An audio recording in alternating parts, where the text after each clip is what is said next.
M मधु। So friends, आज इस video में हम क्लास 10th की पूरी बायोलॉजी को डन कर देंगे और कोई वीडियो आपको नहीं देखना और कोई बुक नहीं पढ़नी है, ना चैप्टर पढ़ना है।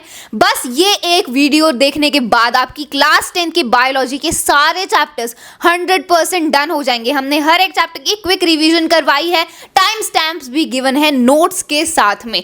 Okay, so watch this video and your biology will be done. Okay, so let's start. 30 minute में लाइफ प्रोसेसेस की पूरी रिवीजन। लेट्स स्टार्ट करते हैं पहले लाइफ प्रोसेस से, विच इज न्यूट्रिशन। इस चैप्टर में हम टोटल 4 लाइफ प्रोसेस पढ़ेंगे: nutrition, respiration, transportation and excretion. Start करते हैं न्यूट्रिशन से। तो न्यूट्रिशन वो प्रोसेस है जिसके थ्रू ऑर्गेनिजम्स अपना फूड ऑब्टेन करते हैं। हम फूड क्यों खाते हैं, हम खाना क्यों खाते हैं?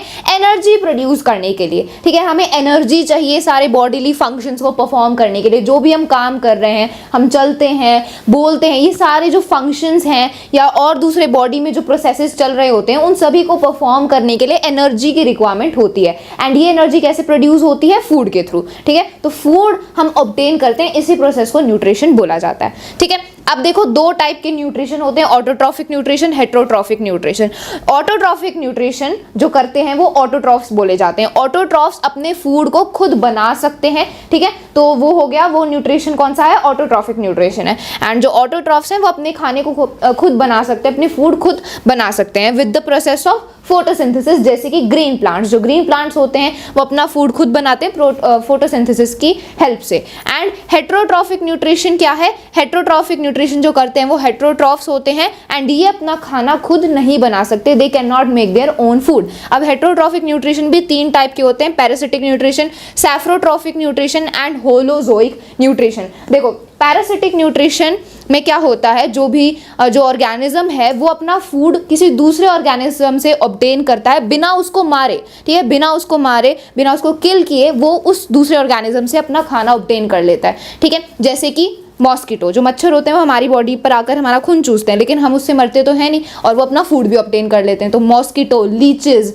लाइस, ये सारे पैरासिटिक न्यूट्रिशन में आते हैं। ठीक है, सैफ्रोट्रॉफिक न्यूट्रिशन क्या होता है? इसमें जो ऑर्गेनिजम्स हैं वो फूड को अपनी बॉडी के बाहर ब्रेक डाउन करते हैं एंड देन उसको ऑब्जर्व कर लेते हैं। जैसे कि जो फंजाई हैं, जैसे मशरूम, ईस्ट, ठीक है, ये सारे सैफ्रोट्रॉफिक न्यूट्रिशन करते हैं। होलोजोइक न्यूट्रिशन में क्या होता है कि फूड हम पहले अपनी बॉडी के अंदर लेते हैं एंड देन उसको ब्रेक डाउन करते हैं। ठीक है, जैसे कि ह्यूमन बींग्स में हम पहले खाना खाते हैं एंड देन अंदर वो डाइजेस्ट होता है, हमारी बॉडी के अंदर ब्रेक डाउन होता है। तो दैट इज होलोजोइक न्यूट्रिशन। ठीक है, एग्जाम्पल है इसका ह्यूमन बींग्स। तो आगे अब हम डिटेल में सबसे पहले बात करेंगे कि प्लांट्स में कैसे न्यूट्रिशन ऑब्टेन होता है एंड देन हम ह्यूमन बींग्स के बारे में बात करेंगे। First let's discuss about nutrition in plants. तो देखो, प्लांट्स में न्यूट्रिशन कैसे होता है, प्लांट्स अपना खाना कैसे बनाते हैं? फोटोसिंथेसिस प्रोसेस की हेल्प से।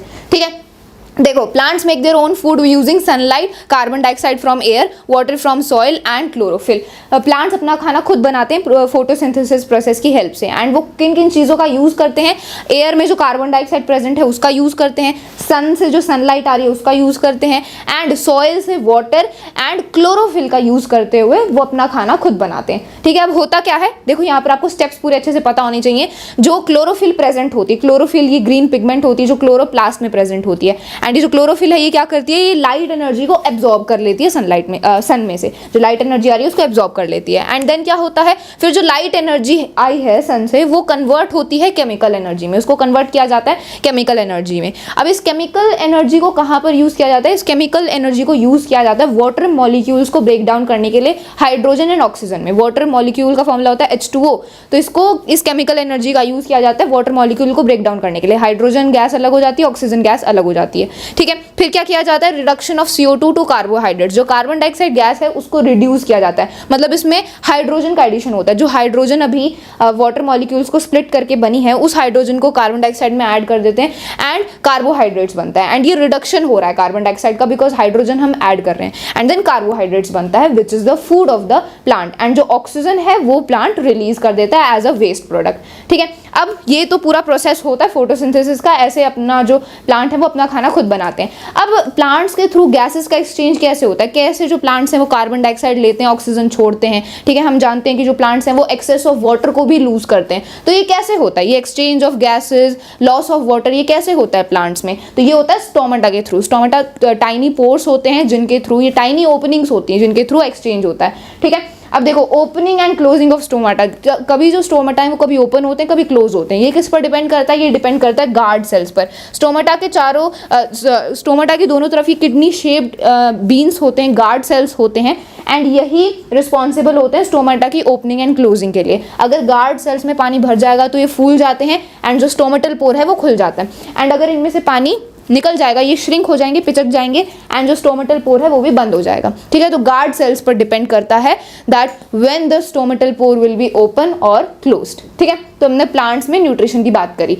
अब बात करते हैं न्यूट्रिशन इन ह्यूमंस। हम अपने न्यूट्रिशन को कैसे ऑब्टेन करते हैं, हमारे में ये प्रोसेस कैसे होता है? तो देखो सबसे पहले जैसे ही हम खाना अपने मुंह में डालते हैं तुरंत जो डाइजेशन का प्रोसेस है वो शुरू हो जाता है। जैसे ही हमने खाना अपने मुंह में डाला तो हमारे मुंह में क्या होते हैं? सलाइवरी ग्लैंड्स होते हैं जो कि सलाइवा प्रोड्यूस करते हैं। ठीक है, सलाइवा में क्या होता है? सलाइवा में एक एंजाइम होता है जिसका नाम होता है सलाइवरी अमाइलेस। यहाँ पर लिखा है सलाइवरी अमाइलेस। ये क्या करता है? ये कार्बोहाइड्रेट को ग्लूकोज में ब्रेक डाउन करता है, मतलब स्टार्च को सिंपल शुगर में ब्रेक डाउन करता है। ठीक है, डाइजेशन प्रोसेस में यही होता है, जो कम्प्लेक्स फूड मटीरियल है उसको सिंपल फूड मटीरियल में ब्रेक डाउन किया जाता है एंड उसके लिए अलग अलग एंजाइम्स होते हैं। तो सलाइवरी अमाइलेस हमारे सलाइवा में होता है जो कि कार्बोहाइड्रेट को ग्लूकोज में ब्रेक डाउन करता है। ठीक है, अब जो फूड है वो हमारे माउथ से पहले जो फूड है उसको ब्रेक डाउन कर दिया जाता है छोटे छोटे पीसेस में ताकि वो इजीली ट्रांसपोर्ट हो सके। ठीक है, एंड देन जो फूड है वो हमारी ईसोफेगस के थ्रू, ईसोफेगस ही हमारी फूड पाइप होती है जो कि खाने को ट्रांसपोर्ट करता है टू द स्टमक। ओके, तो ईसोफेगस ना कुछ मूवमेंट्स करता है जिसको पेरिस्टाल्टिक मूवमेंट्स बोला जाता है। ठीक है, वो कभी पिचकता है, फिर कभी कॉन्ट्रैक्ट होता है, कभी रिलैक्स होता है, कॉन्ट्रैक्ट होता है, रिलैक्स होता है। इसके थ्रू जो फूड है वो ट्रैवल करके स्टमक तक इजीली पहुंच पाता है एंड इसी मूवमेंट को बोला जाता है पेरिस्टाल्टिक मूवमेंट। ठीक है, अब जैसे ही फूड स्टमक में पहुंचता है तो स्टमक में होते हैं गैस्ट्रिक ग्लैंड्स जो कि HCl, पेप्सिन एंड म्यूकस ये तीनों एंजाइम्स रिलीज करते हैं। जो हाइड्रोक्लोरिक एसिड है, HCl है, ये क्या करता है? ये हमारे स्टमक में एसिडिक मीडियम क्रिएट करता है। एसिडिक मीडियम बिकॉज HCl क्या है? एक एसिड है, तो एसिडिक मीडियम क्रिएट करता है। क्यों? बिकॉज जो पेप्सिन एंजाइम है ना उसको काम करने के लिए एसिडिक मीडियम चाहिए, तो HCl तो एसिडिक मीडियम बना देता है। पेप्सिन क्या करता है? पेप्सिन प्रोटीन को ब्रेक डाउन करता है एमिनो एसिड्स में। ठीक है, देन म्यूकस क्या करता है? म्यूकस एक लाइनिंग होती है हमारी स्टमक के वॉल्स में एंड ये हमारे स्टमक को HCl से प्रोटेक्ट करती है बिकॉज हाइड्रोक्लोरिक एसिड काफ़ी स्ट्रॉन्ग एसिड है, हमारी स्टमक को हार्म हो सकता है अगर म्यूकस नहीं होगा तो म्यूकस प्रोटेक्ट करता है हमारे स्टमक को। ठीक है, अब जो फूड है वो स्टमक से फिर आता है स्मॉल इंटेस्टाइन में एंड स्मॉल इंटेस्टाइन ही है site of complete digestion because यहीं पर फूड की जो मोस्ट ऑफ द डाइजेशन है वो हो चुकी होती है। ठीक है, अब देखो स्मॉल इंटेस्टाइन में भी ना सिक्रीशंस आती हैं पैनक्रियाज से एंड लिवर के गैल ब्लैडर से। ठीक है, पैनक्रियाज से दो एंजाइम्स रिलीज होते हैं which is trypsin and lipase, and liver में जो गैल ब्लैडर है इससे बाइल जूस सिक्रीट होता है एंड ये पैनक्रियाज में आते हैं। पैनक्रियाज भी पैनक्रिएटिक जूसेस रिलीज करता है एंड देन यहाँ पर फूड की कंप्लीट डाइजेशन हो जाती है। ठीक है, so small intestine is known as the site of complete digestion and small intestine में एक हेयर लाइक स्ट्रक्चर्स प्रेजेंट होते हैं जिनको विलाई बोलते हैं एंड ये विलाई क्या करते हैं? ये जो यूजफुल मटेरियल होता है जो हमारी बॉडी के लिए यूजफुल है उसको ऑब्जर्व कर लेते हैं, एब्जॉर्ब कर लेते हैं फूड में से। ठीक है, एंड जो भी हार्मफुल मटेरियल है जो हमारे लिए बिल्कुल भी नेसेसरी नहीं है वो फिर स्मॉल इंटेस्टाइन से लार्ज इंटेस्टाइन में आता है। लार्ज इंटेस्टाइन में से फिर वाटर को एब्जॉर्ब किया जाता है एंड जो फाइनल जो वेस्ट प्रोडक्ट है वो हमारी एनएस के थ्रू आउट हो जाता है। ठीक है, तो ये हमारी जो पूरा ये जो सिस्टम है, ये डाइजेस्टिव जो पूरा ट्रैक्ट है जैसे फूड का डाइजेशन हो रहा है इसको एलिमेंट्री कैनाल बोलते हैं। ठीक है, एंड ये सारे एंजाइम्स हैं जो कि रिस्पॉन्सिबल होते हैं। अब देखो यहाँ पर मैंने आपको इन एंजाइम्स का फंक्शन बता देती हूँ। ट्रिप्सिन क्या करता है? ट्रिप्सिन भी प्रोटीन को ही ब्रेक डाउन करता है अमीनो एसिड्स में। ट्रिप्सिन पैनक्रियाज रिलीज करता है एंड जो लाइपेज है ये क्या करता है? ये फैट को कन्वर्ट करता है फैटी एसिड एंड ग्लिसरॉयल में। ठीक है, बाइल जूस का क्या काम है? बाइल जूस जो गैल ब्लैडर सिक्रीट करता है इसका काम होता है जो फूड का मीडियम है उसको एल्कलाइन बनाना। देखो स्टमक में जो फूड था उसका मीडियम तो एसिडिक था, लेकिन अब और जो फूड है उसकी डाइजेशन के लिए एल्कलाइन मीडियम होना चाहिए, तो बाइल जूस का यही काम होता है कि वो एल्कलाइन मीडियम क्रिएट करता है एंड साथ ही साथ वो फैट के बड़े बड़े ग्लोब्यूल्स को छोटे छोटे ग्लोब्यूल्स में ब्रेक डाउन कर देता है एंड इसको बोला जाता है इमल्सिफिकेशन ऑफ फैट्स। ठीक है, तो ये सारे एंजाइम्स का मैंने आपको फंक्शन बता दिया।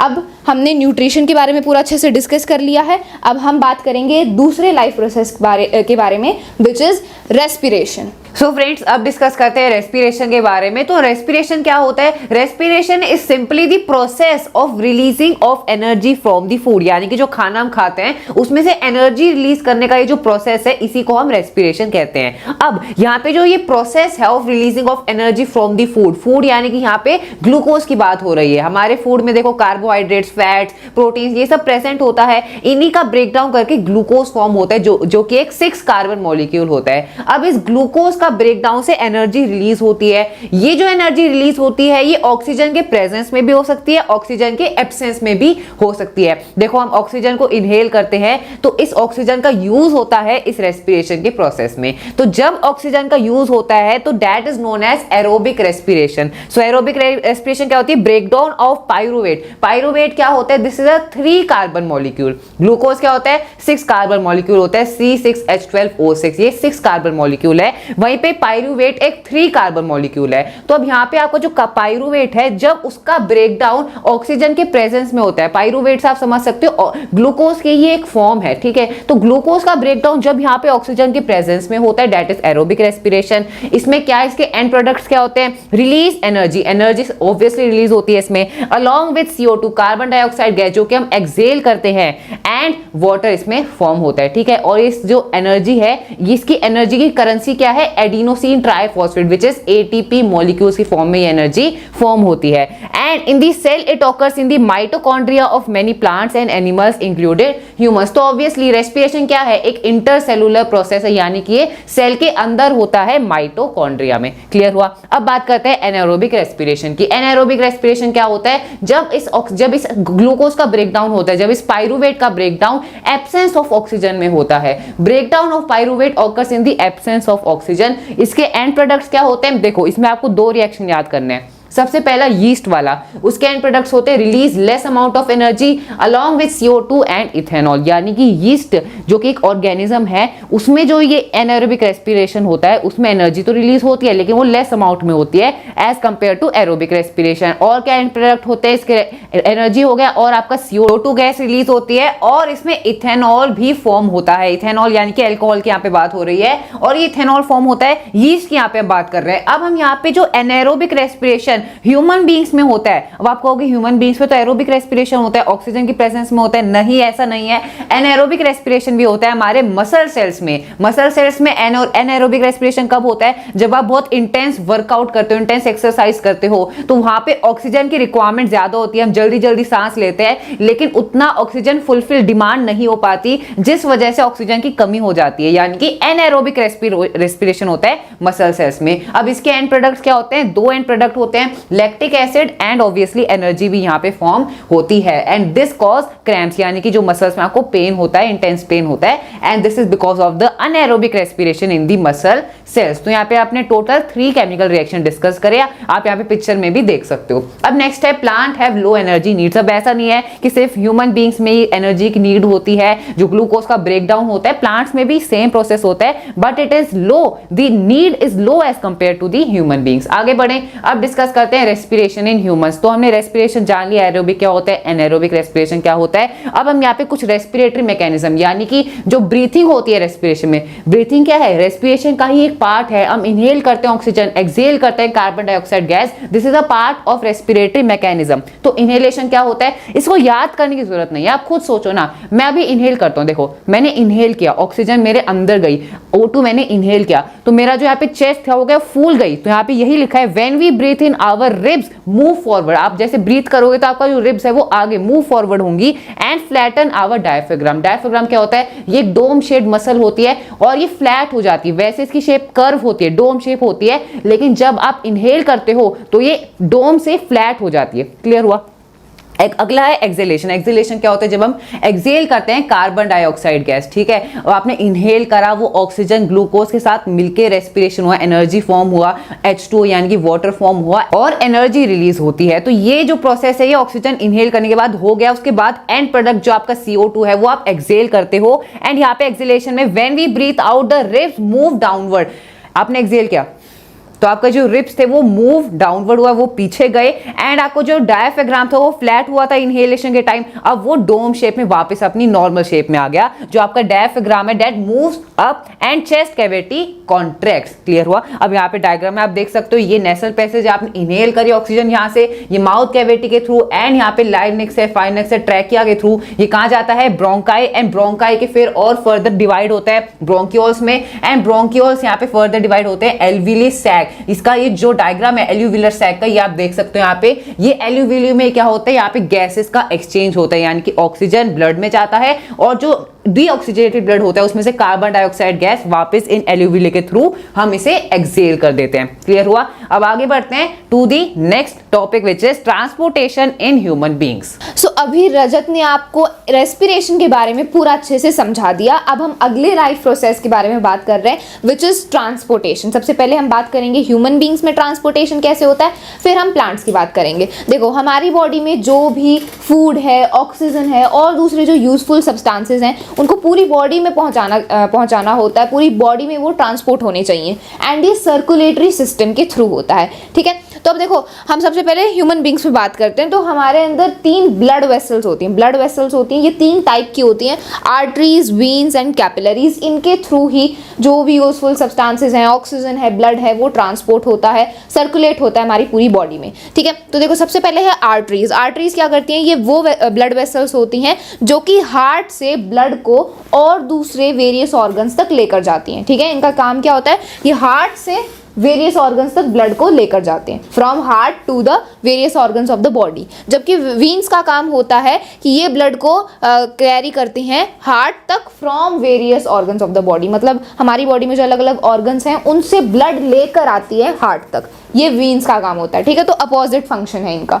एंड आर्टरीज की जो वॉल होती है वो थिक होती है, बिकॉज हार्ट से जो ब्लड पंप हो रहा होता है उसका काफ़ी हाई प्रेशर होता है, इसीलिए इसकी जो वॉल्स होती हैं वो थिक होती हैं। एंड वीन्स की जो वॉल होती है वो थिन होती है, बिकॉज इतना प्रेशर इन्हें नहीं झेलना पड़ता। एंड वीन्स में वॉल्व्स होती हैं जो कि ब्लड के बैकवर्ड फ्लो, जो ब्लड है वो पीछे फ्लो ना करे, बैकवर्ड फ्लो ना करे, उसको रोकती हैं। ठीक है, कैपिलरीज क्या होती हैं? ये टाइनी ब्लड वेसल्स होती हैं जो कि आर्टरीज, वीन्स दोनों को कनेक्ट करती हैं। ठीक है, तो ये उनका जंक्शन होता है, जहां पर ये दोनों कनेक्टेड है वहां पर होती है कैपिलरीज। ठीक है, अब देखो कैसे ब्लड फ्लो करता है हमारे हार्ट के थ्रू, हमारी बॉडी के थ्रू, वो हम डिस्कस कर लेते हैं इस डायग्राम की हेल्प से। This is a very very important diagram. देखो हमारी बॉडी में 2 टाइप के ब्लड होते हैं, deoxygenated blood, oxygenated blood. Deoxygenated blood जिसमें कार्बन डाइऑक्साइड है, ऑक्सीजनेटेड ब्लड जिसमें कार्बन डाइऑक्साइड नहीं है, ऑक्सीजन है। ठीक है, तो देखो जो भी डीऑक्सीजनेटेड ब्लड है हमारी बॉडी में से वो वीन्स के थ्रू आता है हार्ट में। कौन सी वीन लेकर आती है? Vena cava. Vena cava is the longest vein in our body. ये वेना कावा यहाँ पर भी है, यहाँ पर भी है। अपर एंड लोअर बॉडी से ये डीऑक्सीजनेटेड ब्लड लेकर आती है हार्ट के पास।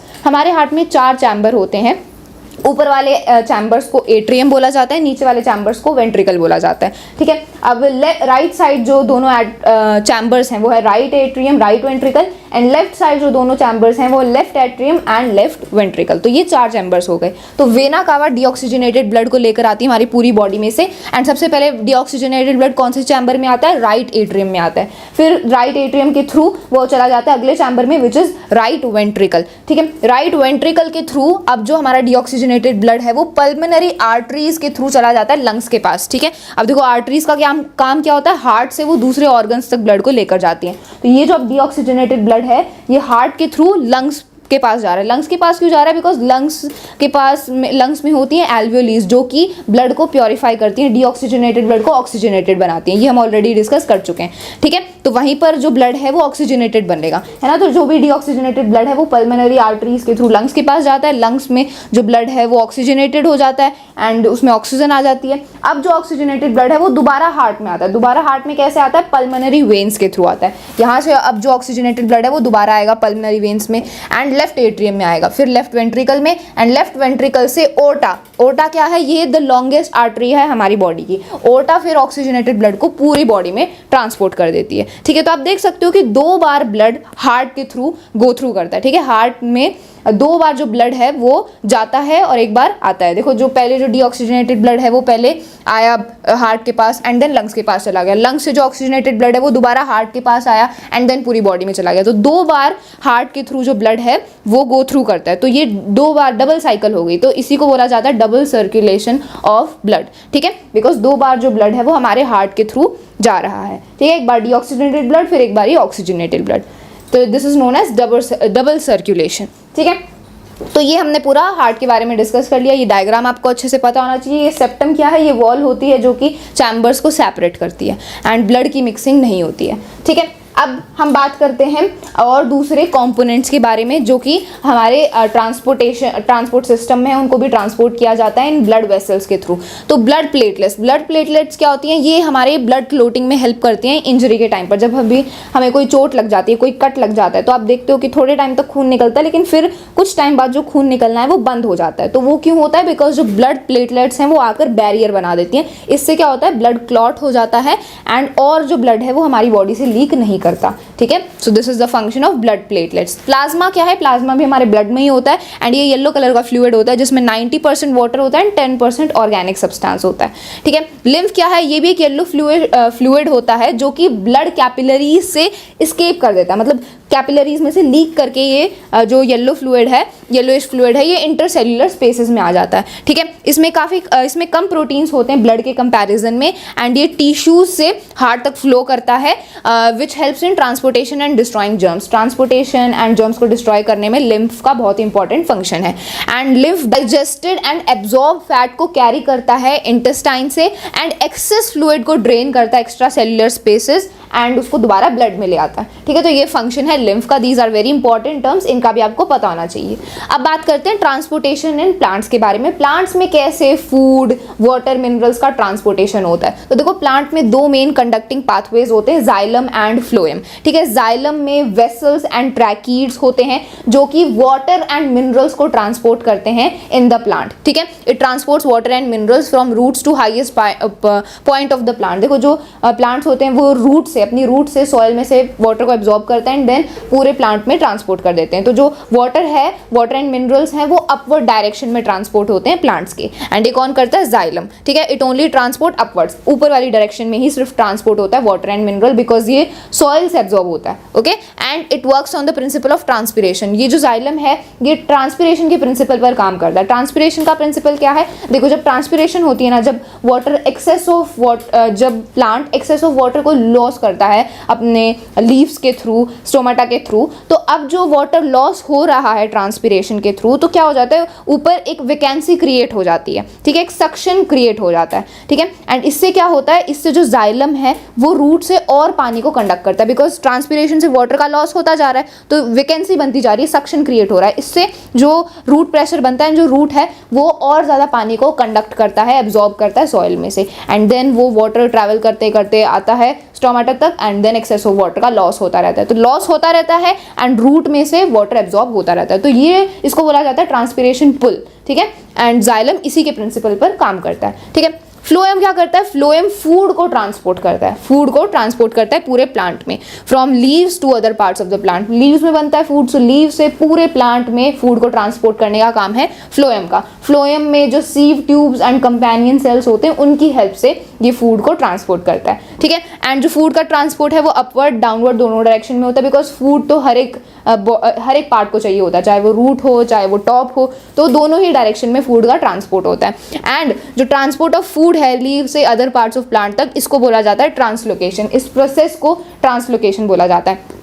एंड ये जो फूड का ट्रांसपोर्ट है ना, इसमें एनर्जी यूज़ होती है, तो जो एनर्जी सेव है प्लांट के पास एटीपी के फॉर्म में, उस एनर्जी का यूज़ किया जाता है फूड को ट्रांसपोर्ट करने के लिए, एंड इसी प्रोसेस को ट्रांसलोकेशन बोलते हैं, ठीक है। तो ये है transportation in plants. Xylem and phloem का मेन रोल है इसमें, जो कि हमने अच्छे से डिस्कस किया।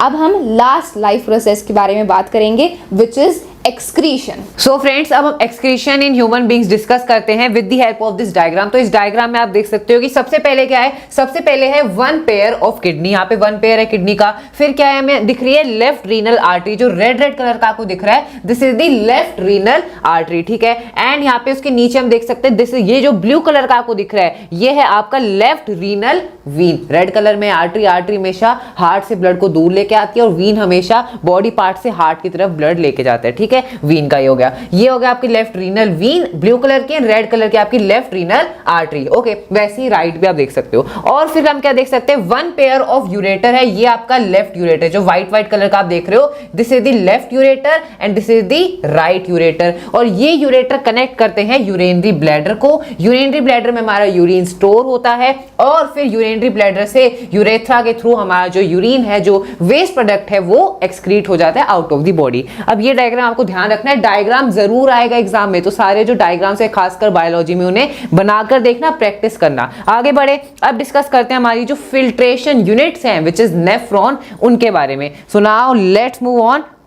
ओके, सो अब नेफ्रॉन के बारे में डिस्कस करेंगे। नेफ्रॉन क्या होते हैं? Each kidney has contain many millions filtration unit called as nephron. इन्हें क्या कहते हैं? फिल्ट्रेशन यूनिट कहते हैं। और मिलियंस ऑफ नेफ्रॉन्स प्रेजेंट होते हैं किडनीज में। ये जो ब्लड होता है, ब्लड में ऑब्वियसली देखो, जैसे ब्लड में से जो कार्बन डाइऑक्साइड गैस है, जो डीऑक्सीजनेटेड ब्लड होता है, उसमें से कार्बन डाइऑक्साइड गैस को सेपरेट किया जाता है। वैसे ही उस ब्लड में बहुत यूरिया, निट्रिक एसिड, जो नाइट्रोजनस वेस्ट होता है, उसको भी सेपरेट करना होता है। और उसे सेपरेट हम कैसे करते हैं? नेफ्रॉन्स करते हैं। ये नेफ्रॉन्स फिल्ट्रेशन यूनिट होती हैं। इनका क्या फंक्शन होता है? मेन फंक्शन इनका होता है excretion of the nitrogenous waste, uric acid, urea जो हमारे ब्लड में प्रेजेंट होता है उसे रिमूव करना, उसे मतलब सेपरेट करना ब्लड में से, to maintain the water and ionic balance. ये भी इसका फंक्शन होता है। अब नेफ्रॉन के डायग्राम को देखते हैं। यहाँ पे हम देख सकते हैं कि सबसे पहले आती है ब्रांच ऑफ रीनल आर्टरी, और यहां से हमारा ब्लड आता है जिसे हमें फिल्टर करना है।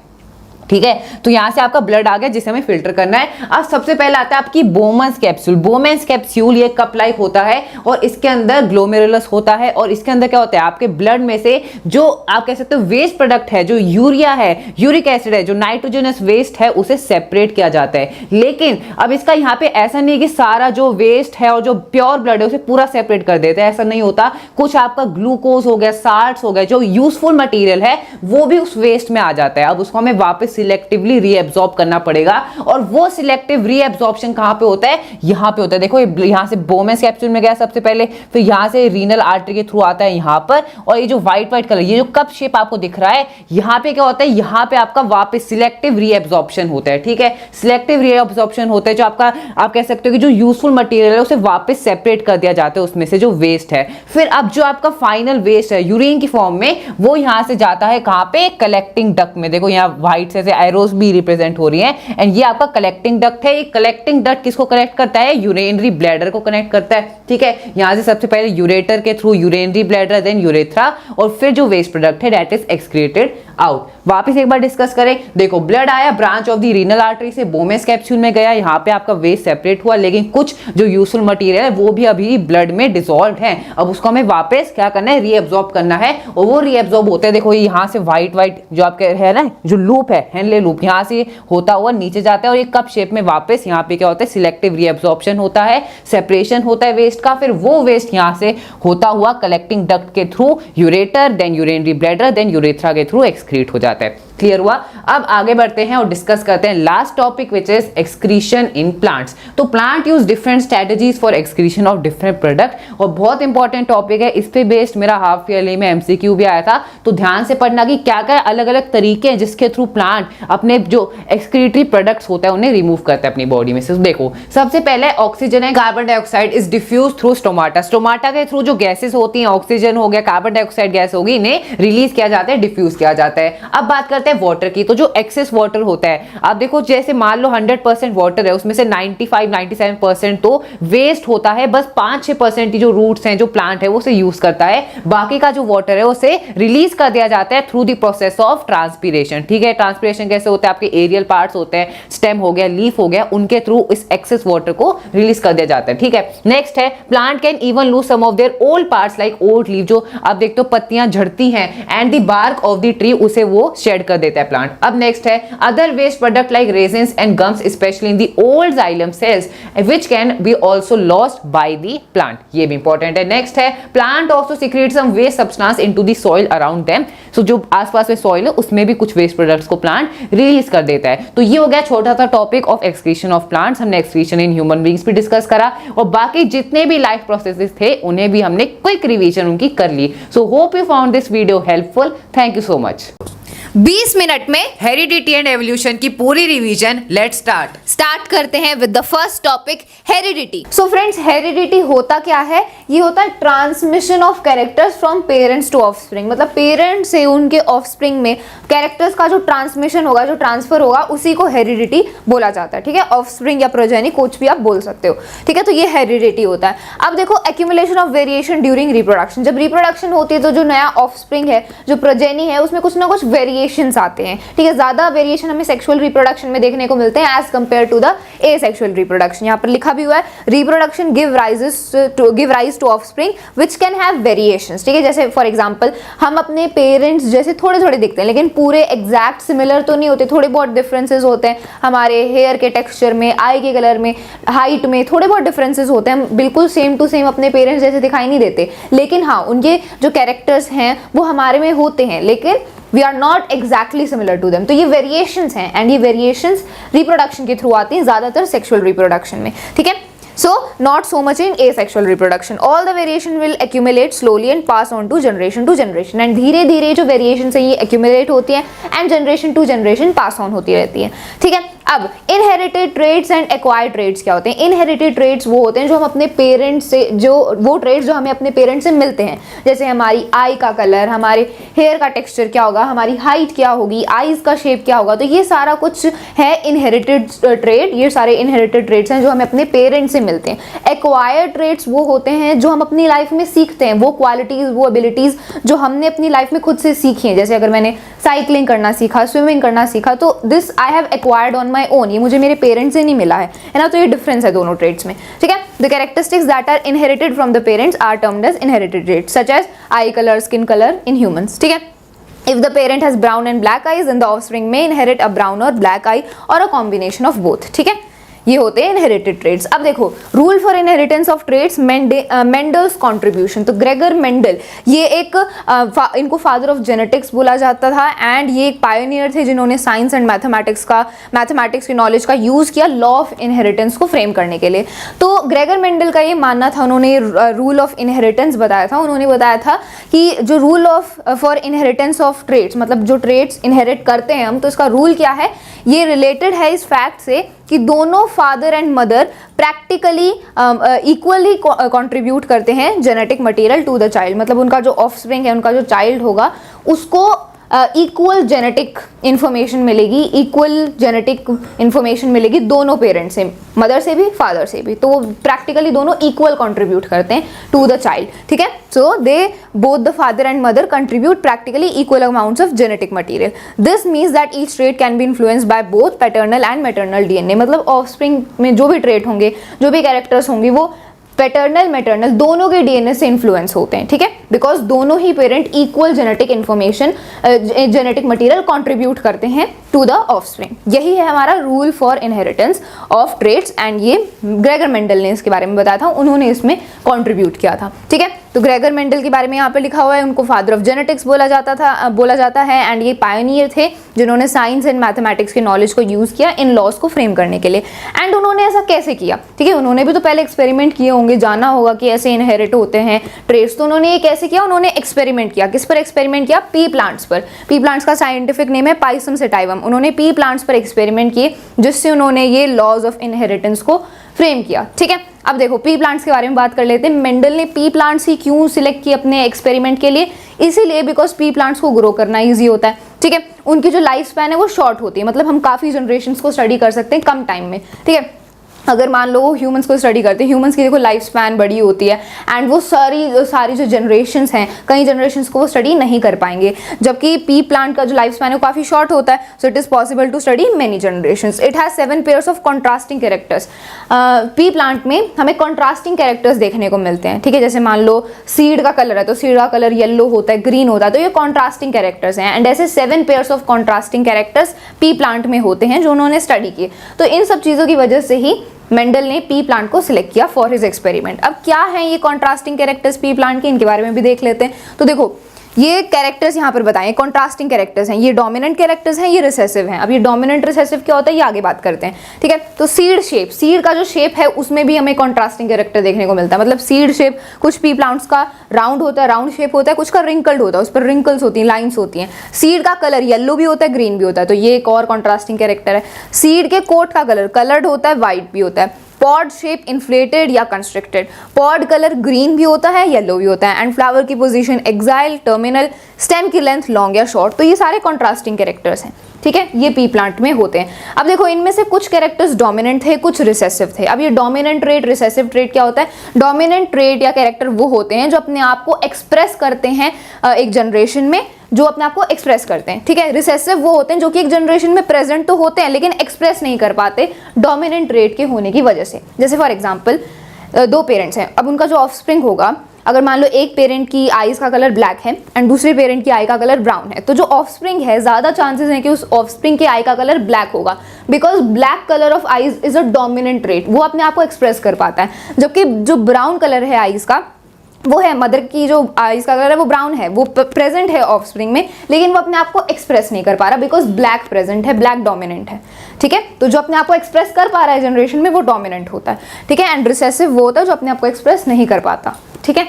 ये होते हैं dominant trait and recessive trait. जैसे मान लो एक शॉर्ट पी प्लांट है एंड एक टॉल पी प्लांट है, उनका जो ऑफस्प्रिंग होगा most likely it will be tall pea plant, तो because tall is a dominant trait and short pea plant, ये जो शॉर्टनेस है ये एक रिसेसिव ट्रेट है, ठीक है। तो ये होते हैं डोमिनेंट एंड रिसेसिव ट्रेट। अब बात करते हैं कुछ और इंपॉर्टेंट टर्म्स के बारे में।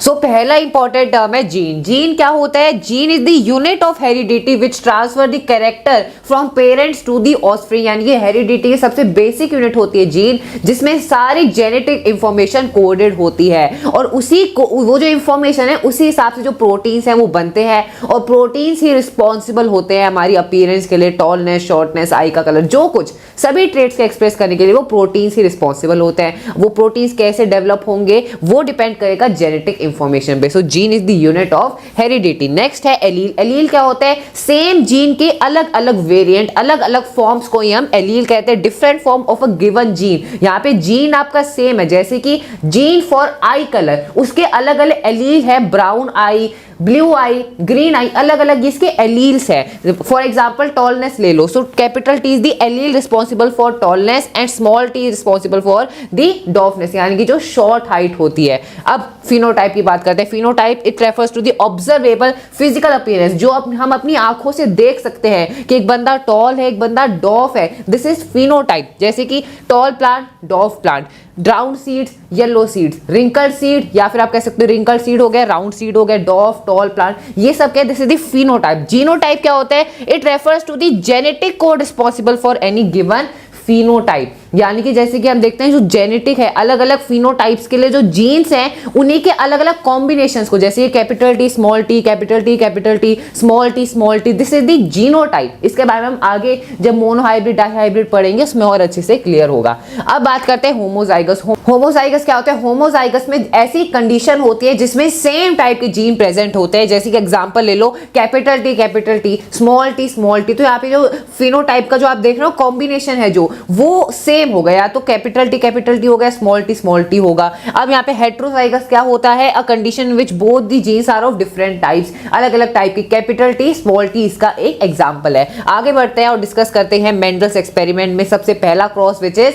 Monohybrid cross. मोनोहाइब्रिड क्रॉस में हम one pair of contrasting characters लेते हैं। The cross between two P plants with one pair of contrasting characters called monohybrid cross and he took pure tall. Genotype क्या होगा? Capital T. वहीं पे phenotype क्या होता है? Tallness and shortness. एंड यहीं पे फिर जीनोटाइप आ जाता है, capital T, small T, capital T, small T, ठीक है। तो this is the genotype and pure of genotype small T. तो इनका जब हमने क्रॉस करवाया तो F1 जनरेशन में जो हमारे चारों ऑफस्प्रिंग्स थे वो टॉल थे। ये यहाँ पे कह रहे हैं क्रॉस पॉलिनेट किया them to obtain the first generation of the first filial generation, F1 generation. In this figuration he obtained all the tall plants, यानी कि चारों ऑफस्प्रिंग क्या थे? टॉल पी प्लांट्स थे। मेंडल फिर हमने उनको क्रॉस करवाया, कैपिटल टी स्मॉल टी का हमने क्रॉस करवाया और F2 जनरेशन और the progeny now all plants were not toll. फिर क्या था देखते हैं। ये डायग्राम आप देख सकते हो, थोड़ी यहाँ पे मैं ब्राइटनेस रिड्यूस कर देता हूँ।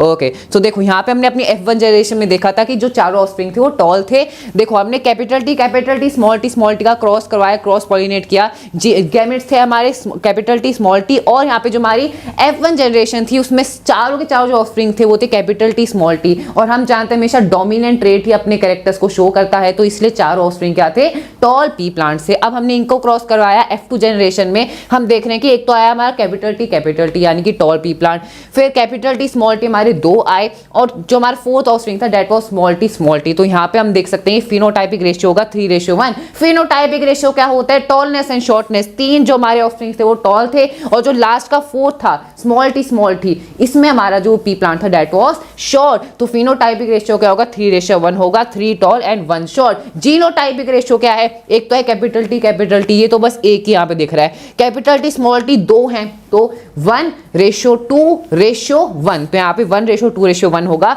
एंड ये आपका जीनोटाइपिक रेशियो है, इसका ध्यान रखना। एंड यहाँ पे आप देख सकते हो ये F1 जनरेशन के लिए, ये F2 जनरेशन के लिए। अब आगे बढ़ते हैं और डिस्कस करते हैं डाई हाइब्रिड क्रॉस के बारे में। A cross between two P plants having 2 pair, पहले उसमें क्या था 1 पेयर था कॉन्ट्रास्टिंग कैरेक्टर्स का, इसमें 2 पेयर होंगे। 2 पेयर कौन से होंगे, he cross the pea plants, पहला आपका राउंड येलो सीड्स, दूसरा आपका wrinkle and green seeds. F1 generation में he obtain all round and yellow seeds, जैसे हमने उसमें देखा था अपने मोनो हाइब्रिड क्रॉस में, उसमें भी F1 जनरेशन में सारे टॉल पी प्लांट्स है, इसमें F1 जनरेशन में सारे round and yellow P plant seeds हैं, सॉरी। एंड यहाँ पे क्या अपने डोमिनेंट ट्रेट जो अपने कैरेक्टर्स है उसे शो कर रहे हैं F1 जनरेशन में। It means round and yellow traits of seeds are dominant feature. मैंने आपको बताया जैसे white, wrinkled and green are recessive. इन्हें याद रखना, कौन से रिसेसिव कौन से डोमिनेंट, कंफ्यूज हो जाओगे। He self pollinated the plants of F1 generation to obtain F2 generation. He obtain 4 different type of seed, round yellow, round green. अब यहाँ पे पढ़ने से अच्छा हम डायग्राम देखते हैं, उससे अच्छे से क्लियर होगा। यहाँ पे आप देख सकते हो हमारी F1 जनरेशन की आप बात कर रहे हैं, पेरेंट है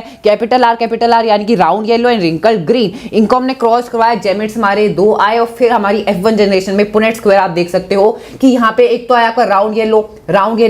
तो अब इसका फिनोटाइपिक रेशियो क्या होगा, गिन लो। राउंड येलो कितने हैं, 1 2 3 4 5 6 7 8 9 है, एंड रिंकल येलो कितने 1 2 3 है, एंड राउंड ग्रीन कितने 1 2 3 है, एंड एक है आपका रिंकल ग्रीन। तो फिनोटाइपिक रेशियो क्या होगा, जो हम देख सकते हैं अपनी आंखों से, दैट इज 9:3:3:1। या आप यहाँ पे डेटा भी देख सकते हो, ठीक है।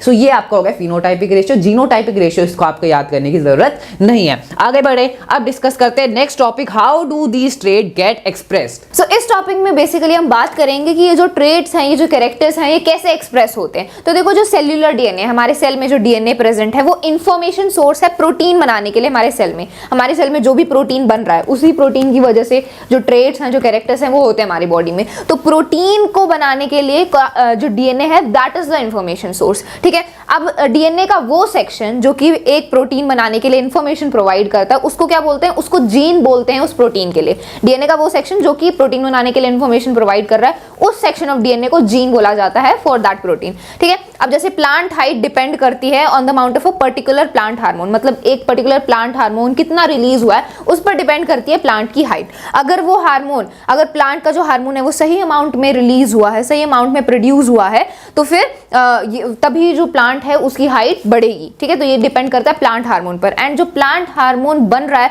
वो किस पर डिपेंड करता है, on the efficiency of the process. जिस प्रोसेस से वो बन रहा है उसकी एफिशिएंसी पर डिपेंड करता है कि कितना प्लांट हार्मोन बनेगा, ठीक है।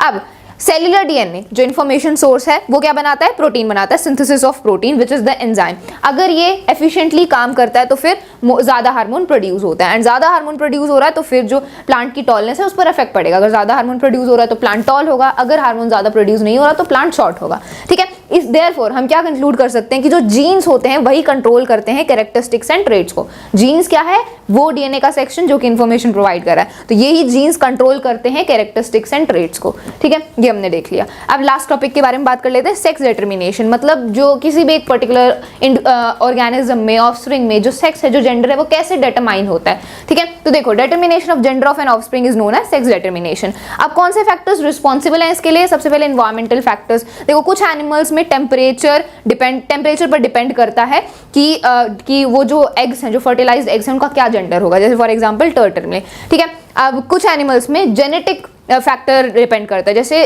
कुछ एनिमल्स में, ह्यूमन में जैसे कि जो जेंडर है वो डिपेंड करता है, वो डिटरमाइन होता है पेयर ऑफ क्रोमोसोम से, ठीक है। कैसे, वो हम आगे बात करेंगे। एंड इनको बोला जाता है, वो क्रोमोसोम जिनसे जेंडर डिटरमाइन हो रहा है उनको सेक्स क्रोमोसोम बोला जाता है।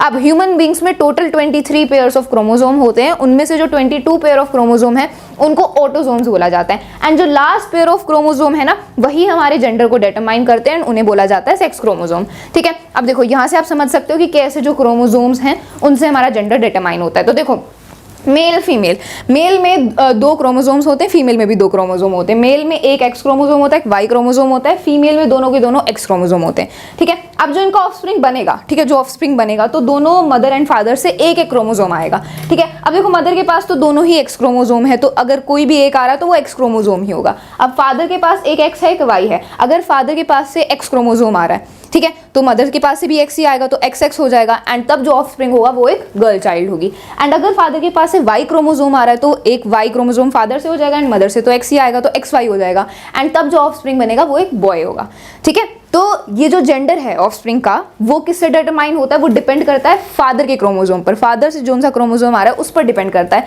That the offspring will be a girl और अ बॉय, ठीक है। तो यहाँ पर लिखा भी हुआ है एक्स एक्स क्रोमोसोम होते हैं फीमेल के पास, एक्स वाई क्रोमोसोम होते हैं मेल के पास। This shows that half of the children will be boys and half will be girls, because 2 chromosome में से एक अगर क्रोमोसोम आया, एक्स क्रोमोसोम आया तो गर्ल, एंड वाई क्रोमोसोम आया तो बॉय, ठीक है। X chromosome from their mother regardless whether they are boy और गर्ल, मदर से तो एक्स क्रोमोसोम ही आएगा। Thus gender of individual will be determined by what he from his father and not from his mother. तो father से जो chromosome आया उस पर डिपेंड करता है that what will be the gender of the offspring, ठीक है। तो ये हमारा लास्ट टॉपिक था, सेक्स डिटर्मिनेशन। हमने पूरा अच्छे से डिस्कस किया, हेरिडिटी एंड एवोल्यूशन के पूरे चैप्टर को अच्छे से रिवाइज कर लिया। I hope that you found this video helpful. That's all for this video, thank you so much.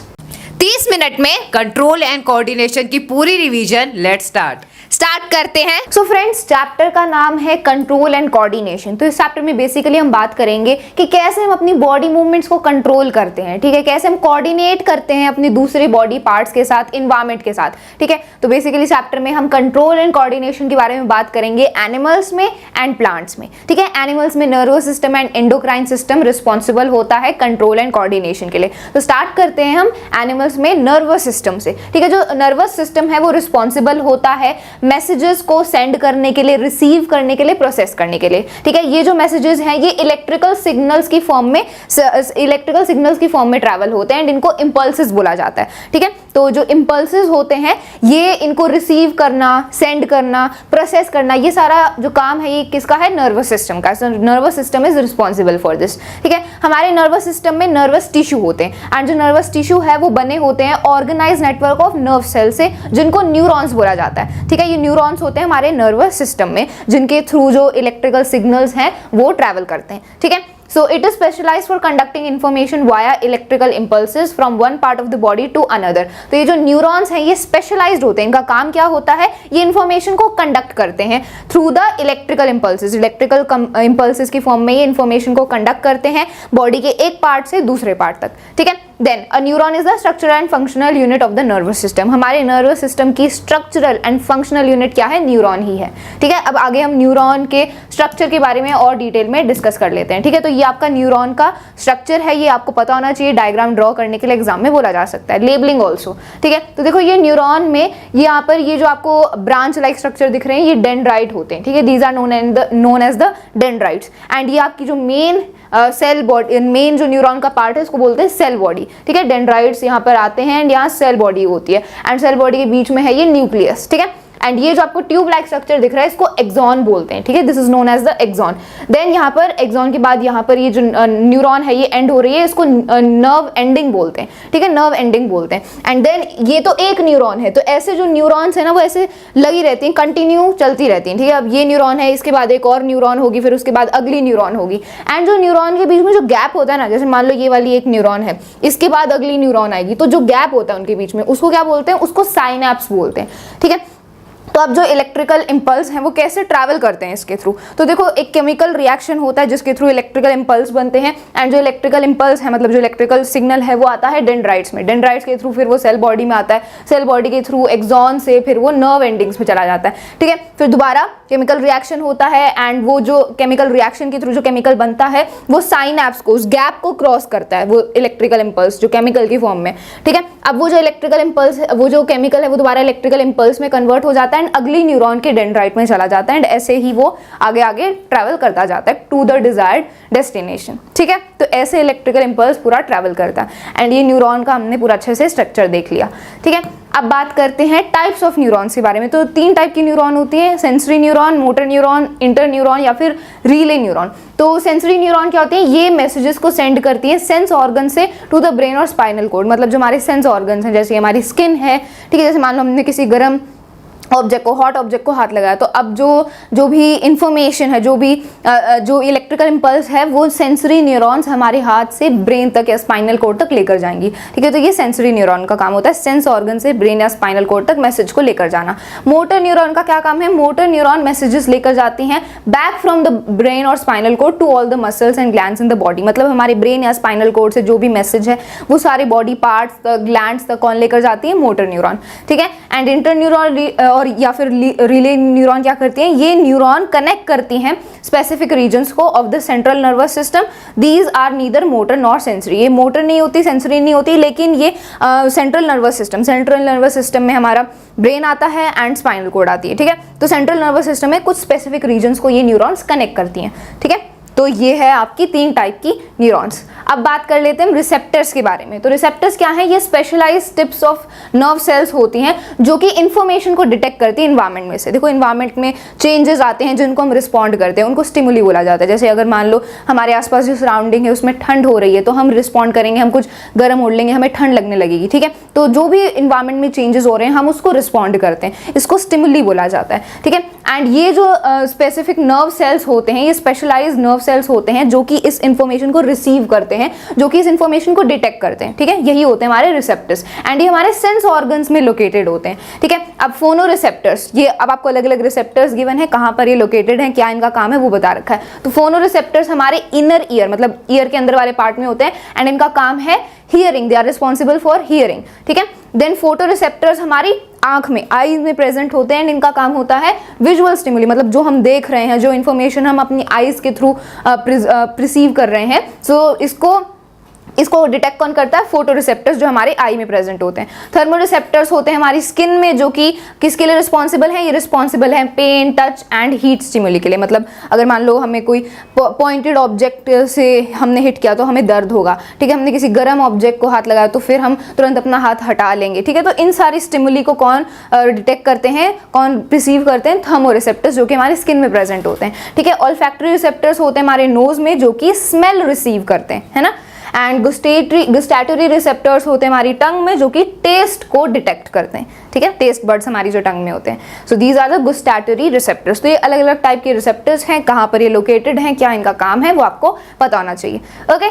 Now let's talk about the reflex action. So friends, Madhu ने आपको neuron के बारे में बताया, टाइप्स ऑफ न्यूरॉन्स के बारे में हमने डिस्कस किया एंड ऑल्सो हमने रिसेप्टर्स के बारे में जाना। अब बारी आती है रिफ्लेक्स एक्शन। रिफ्लेक्स एक्शन क्या होता है, अगर आप गूगल पे सर्च करोगे रिफ्लेक्स वर्ड का क्या मतलब होता है, तो एक ऐसा एक्शन, एक ऐसा सडन एक्शन जो आप लेते हो बिना सोचे, यानी कि आपने बिना सोचे, बिना ब्रेन का रोल प्ले किए आप जो एक्शन करते हो, दैट इज रिफ्लेक्स एक्शन। अब देखो इसकी डेफिनेशन देखते हैं। Reflex action is a quick, sudden, बहुत जल्दी होता है, this is a very fast action and immediate response of the body to the stimulus. Stimulus यानी कि कोई भी चेंज है जिसकी वजह से इन्वायरमेंट में कोई भी चेंज आता है जिससे आप कोई एक्शन परफॉर्म करते हो, ठीक है। सो उसी को हम रिफ्लेक्स एक्शन कहते हैं और ये बहुत जल्दी होता है। और रिफ्लेक्स आर्क क्या होता है, this is the pathway through which the nerve impulse pass during the reflex action. और जो इंफॉर्मेशन है कि हमें कैसे एक्ट करना है, मान लो गर्म चाय तो हमें हाथ हटाना है, तो ये जो इंफॉर्मेशन है ये इन इंपल्सेस के थ्रू, इन नर्व इंपल्सेस के थ्रू ट्रेवल करती है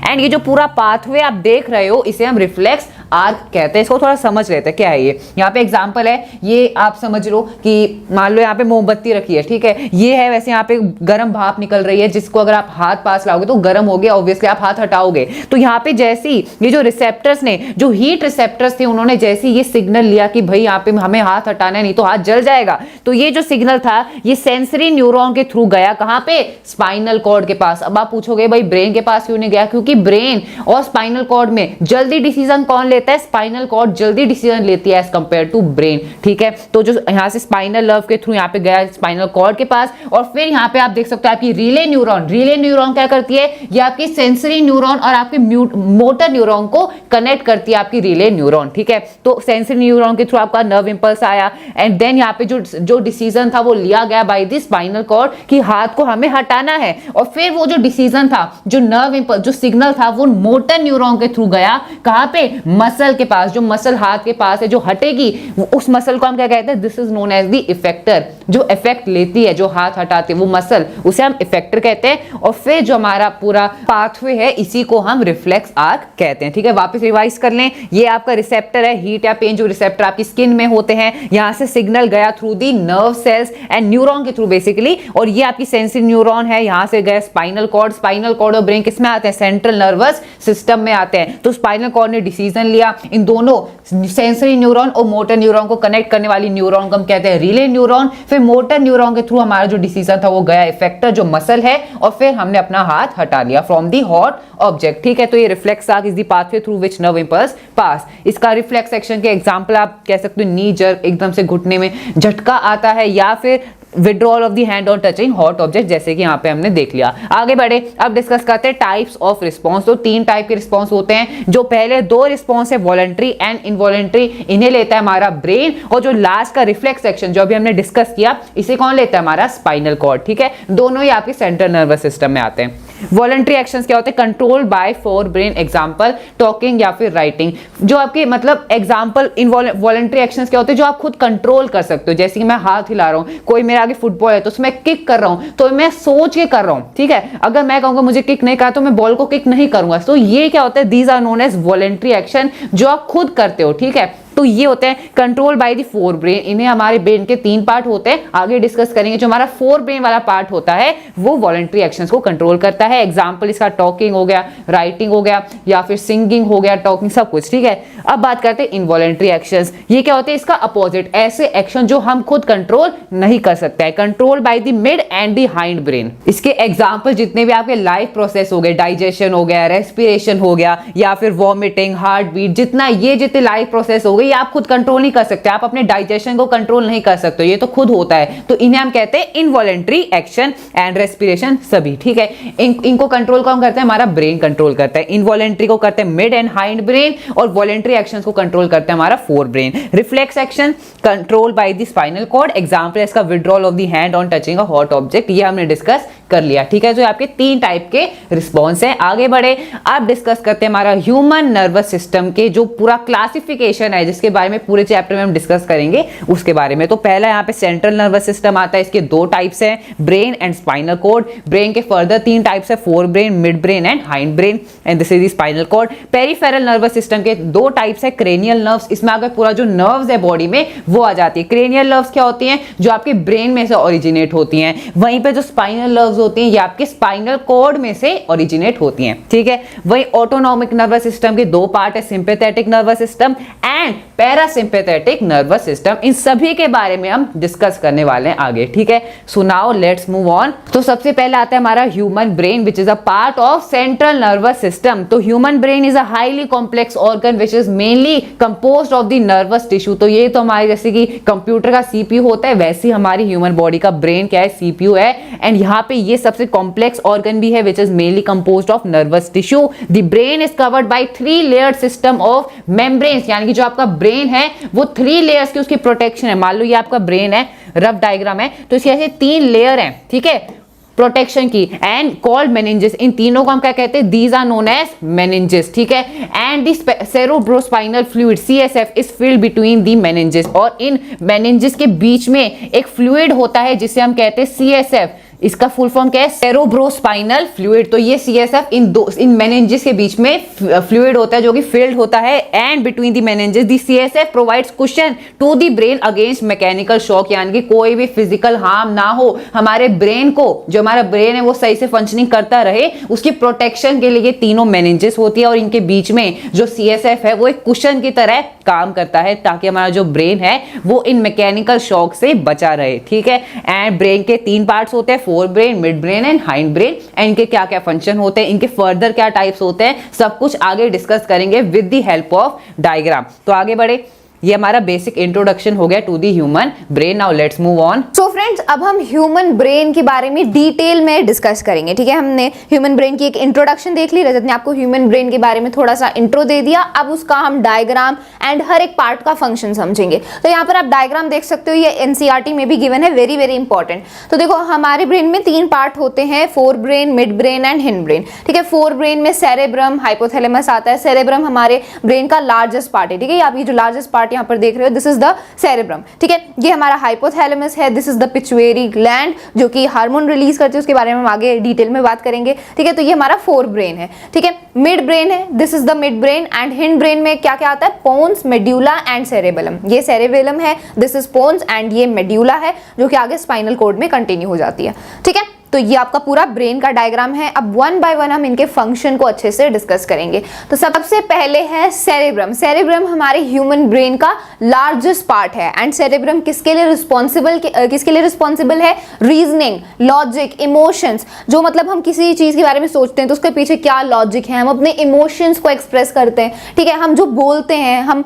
कितनी चीजें याद रखते हैं, तो हमारी मेमोरी। ठीक है, visual processing, recognition of auditory and taste stimuli. तो जो टेस्ट से रिलेटेड या ऑडियो से रिलेटेड जो स्टिमुली है तो उसको रिकॉग्नाइज करना, ये सारा कुछ सेरेब्रम का काम है। Cerebrum is responsible for all these functions. ठीक है, देन हाइपोथैलेमस। हाइपोथैलेमस, ये दोनों ही फोर ब्रेन में आते हैं। हाइपोथैलेमस क्या करता है? ये सेरेब्रम के बेस, मतलब सेरेब्रम के नीचे लाई करता है, एंड ये स्लीप एंड वेक साइकिल को कंट्रोल करता है। ठीक है, also controls the urges for eating and drinking. मतलब कब हमें भूख लगती है, हमें पानी पीने का मन करता है, तो इसकी जो अर्जेस हैं, ठीक है, ये कौन कंट्रोल करता है? हाइपोथैलेमस। ठीक है, एंड ये सेरेब्रम के बेस पर लाई करता है, उसके नीचे लाई करता है। ठीक है, सेरेबेलम। सेरेबेलम हमारे हिंड ब्रेन का पार्ट है। ठीक है, एंड ये हमारा पोस्चर एंड बैलेंस कंट्रोल करता है। मतलब हम एक सही पोस्चर में बैलेंस करके हम चल पाते हैं, साइकिलिंग हम कर रहे हैं, हम गिरते नहीं हैं। ठीक है, तो हमारा जो पोस्चर है, सही पोस्चर हम मेंटेन कर पाते हैं, बैलेंस हम अपना मेंटेन कर पाते हैं, ये सारा कुछ कौन करता है? सेरेबेलम। ठीक है, and it also controls the precision of voluntary action. मतलब जो वॉलंटरी एक्शन हम कर रहे हैं, जो हमारी कंट्रोल में, जैसे कि मैं अपने हाथ को ऐसे आगे ले जा रही हूँ या फिर मैं चल रही हूँ, तो ये सारे वॉलंटरी एक्शंस हैं, एंड इनको मैं सही तरीके से प्रिसाइजली कर पाऊँ, इसको भी कौन कंट्रोल करता है? सेरेबेलम। ठीक है, तो ये सेरेबेलम के फंक्शंस हैं। Medulla oblongata controls all involuntary movements. जो भी इनवॉलंटरी एक्शंस हमारी बॉडी में होते हैं उनको कौन कंट्रोल करता है? उनको कंट्रोल करता है मेड्यूला। जैसे कि vomiting, sneezing, yawning, heart beat, breathing, blood pressure, ये सारे हमारे कंट्रोल में नहीं होते, ये इनवॉलंटरी मूवमेंट्स हैं, and these are controlled by the medulla. ठीक है, देन पोन्स। पोन्स का क्या काम है? It relays impulses between the lower cerebellum and spinal cord. ठीक है, लोअर सेरेबेलम मतलब सेरेबेलम का जो लोअर पार्ट है, and spinal cord, and higher parts of the brain like the cerebrum and mid brain also regulates respiration. तो इनके बीच में वो इंपल्सेस को सेंड करता है, रिले करता है, एंड रेस्पिरेशन को भी रेगुलेट करता है। ठीक है, तो ये पोन्स का फंक्शन है। Then spinal cord. तो हमने ब्रेन के बारे में डिस्कस कर लिया। अब सेंट्रल नर्वस सिस्टम में ब्रेन आता है, स्पाइनल कोड। स्पाइनल कोड का क्या काम है? Spinal cord controls the reflex action. Reflex action के बारे में रजत ने आपको पूरा अच्छे से बता दिया। तो रिफ्लेक्स एक्शन को कौन कंट्रोल करता है? Spinal cord. And also they conduct messages between different parts of the body and brain. Body and brain के बीच में अलग अलग पार्ट्स में मैसेजेस को कंडक्ट करना होता है, वो किसका फंक्शन है? Spinal cord. ठीक है, यहाँ पर डायग्राम में भी आप देख सकते हैं। तो देखो, हमने अपना सेंट्रल नर्वस सिस्टम तो कर लिया। अब हम बात करते हैं पेरिफेरल नर्वस सिस्टम के बारे में। तो पेरिफेरल नर्वस सिस्टम में 2 टाइप की नर्व्स आती हैं, cranial nerves and spinal nerves. Cranial nerves के 12 पेयर्स होते हैं। ठीक है, there are 12 pairs of cranial nerves. 12 pairs हैं तो टोटल नर्व्स कितनी हो गई? 24। ठीक है, क्रेनियल नर्व्स हमारे ब्रेन से निकलती हैं, एंड ये हेड के अलग अलग and go to the organs in the head region. Head region में जो ऑर्गन्स हैं उनमें जाती हैं ये क्रेनियल नर्व्स, एंड ये हमारे हेड से निकलती हैं। ठीक है, क्रेनियल नर्व्स, जो हमारा क्रेनियम है, जो बोन होती है, दैट इज क्रेनियम, जो हम ऑलरेडी डायग्राम में देख भी चुके हैं। ठीक है, तो ये जो नर्व्स हैं वो हेड से निकलती हैं, एंड हमारे हेड के रीजन में उनके ऑर्गन्स में जाती हैं। ठीक है। देन स्पाइनल नर्व्स के 31 पेयर्स होते हैं, ठीक है। एंड ये स्पाइनल नर्व स्पाइनल कोड से निकलती हैं एंड ये अलग अलग ऑर्गन्स में जाती है below the head reason, because spinal cord हमारी बैक में होती है, तो बिलो द हेड रीजन जो ऑर्गन्स हैं, जो रीजन है, उनमें जाती हैं स्पाइनल नर्व्स, ठीक है। तो ये इनमें मेन डिफरेंस है, cranial nerves and spinal nerves, and यही हमारा पेरिफेरल नर्वस सिस्टम है। अब अगला नर्वस सिस्टम है autonomic nervous system. Autonomic nervous system में दो टाइप के नर्वस सिस्टम आते हैं, sympathetic nervous system and parasympathetic nervous system. अब इसका क्या काम है, this part of the autonomous nervous system heightens the activity of an organ as per need. जो हमारा सिंपैथेटिक नर्वस सिस्टम है, इसका काम है किसी ऑर्गन की एक्टिविटी को बढ़ा देना जरूरत के हिसाब से। जैसे फॉर एग्जाम्पल यहाँ पर बहुत अच्छा एग्जाम्पल दिया कि जब हम रनिंग करते हैं तो हमारी ऑक्सीजन की डिमांड भी इंक्रीज हो जाती है, तो इस वजह से हमारा breathing rate, heart beat rate भी इंक्रीज हो जाता है। तो यहाँ पर जो हमारे ऑर्गन्स हैं जैसे कि हार्ट एंड द लंग्स, इनका फंक्शन इंक्रीज हो गया बिकॉज हम ऐसी एक्टिविटी कर रहे हैं जिससे हमें ऑक्सीजन की ज्यादा रिक्वायरमेंट है। तो इसलिए अब जो ये ऑर्गन्स हैं ये अपने फंक्शन को इंक्रीज करेंगे ताकि ज्यादा ऑक्सीजन ली जा सके अकॉर्डिंग टू द रिक्वायरमेंट, है ना। तो ये जो हर एक ऑर्गन के एक्टिविटी को हाइटन कर देना, बढ़ा देना, ये किसका काम है, सिंपैथेटिक नर्वस सिस्टम का काम है अकॉर्डिंग टू द नीड, ठीक है। पैरासिम्पैथेटिक नर्वस सिस्टम का क्या काम है, this part of the autonomous nervous system slows down the activity of an organ and thus has a Kameng effect. इसका काम है कि जो ऑर्गन है उसकी एक्टिविटी को स्लो डाउन कर देना, एंड ये कामिंग इफेक्ट मतलब हमारी बॉडी को काम कर देता है, ज्यादा इसमें रिगरस एक्टिविटी नहीं होती है, ठीक है। तो स्लो डाउन कर देता है फंक्शन को, एक टाइप से इसका ये काम है, ठीक है। जैसे जब हम सोते हैं during sleep the breathing rate slows down, जब हमारा ब्रीथिंग रेट है वो कम हो जाता है, हमारी हार्ट रेट भी कम हो जाता है, ठीक है। तो ये आपका पैरासिम्पैथेटिक नर्वस सिस्टम का ही काम है, ये ऑर्गन की एक्टिविटी को स्लो डाउन कर देता है, ठीक है। Parasympathetic nervous system helps in the conservation of energy, energy को कंजर्व करने का काम है पैरासिम्पैथेटिक नर्वस सिस्टम का, ठीक है। तो ये इन दोनों में मेन डिफरेंस है, एग्जाम्पल से आप इजिली समझ गए होंगे, ठीक है। तो हमने अपने तीनों टाइप के नर्वस सिस्टम कर लिए, central nervous system, peripheral nervous system and autonomic nervous system. Now let's talk about coordination in plants. तो फ्रेंड्स, मधु ने जैसा कि आपको बताया कि कैसे ह्यूमन बॉडी में कंट्रोल एंड कोऑर्डिनेशन होता है थ्रू दी नर्वस सिस्टम। अब हम बात करने वाले हैं कोऑर्डिनेशन इन प्लांट्स। तो प्लांट्स में कैसे ये कंट्रोल कोऑर्डिनेशन होता है वो देखेंगे। The plant also use electrical chemical means to convey this information from cell to cell, but unlike in animals there is no specialised tissue, जैसे कि क्या हो गए, न्यूरॉन्स हो गए, in plants for the conduction of information. यानी कि यहाँ पे प्लांट्स में भी इलेक्ट्रिकल और केमिकल सिग्नल का ट्रांसफर होता है, लेकिन वो ऐसे स्पेशलाइज्ड सेल्स और टिश्यूज के थ्रू नहीं होता जैसे कि ह्यूमन बॉडी में न्यूरॉन्स होते हैं, वो प्लांट्स में नहीं होते। तो वो कैसे होता है वो हम डिस्कस करेंगे, एंड स्पेशलाइज्ड सेल इंफॉर्मेशन उनमें नहीं होता। Plant respond to the stimuli slowly by growing in the particular direction. बहुत इंपॉर्टेंट लाइन है कि जो प्लांट है वो स्टिमुली, जो इन्वायरमेंट में चेंज है उसको कैसे रिस्पॉन्ड करते हैं, उसकी डायरेक्शन में ग्रो होके। अब देखो उसकी डायरेक्शन में, स्टिमुली की डायरेक्शन में भी ग्रो हो सकता है प्लांट, उसके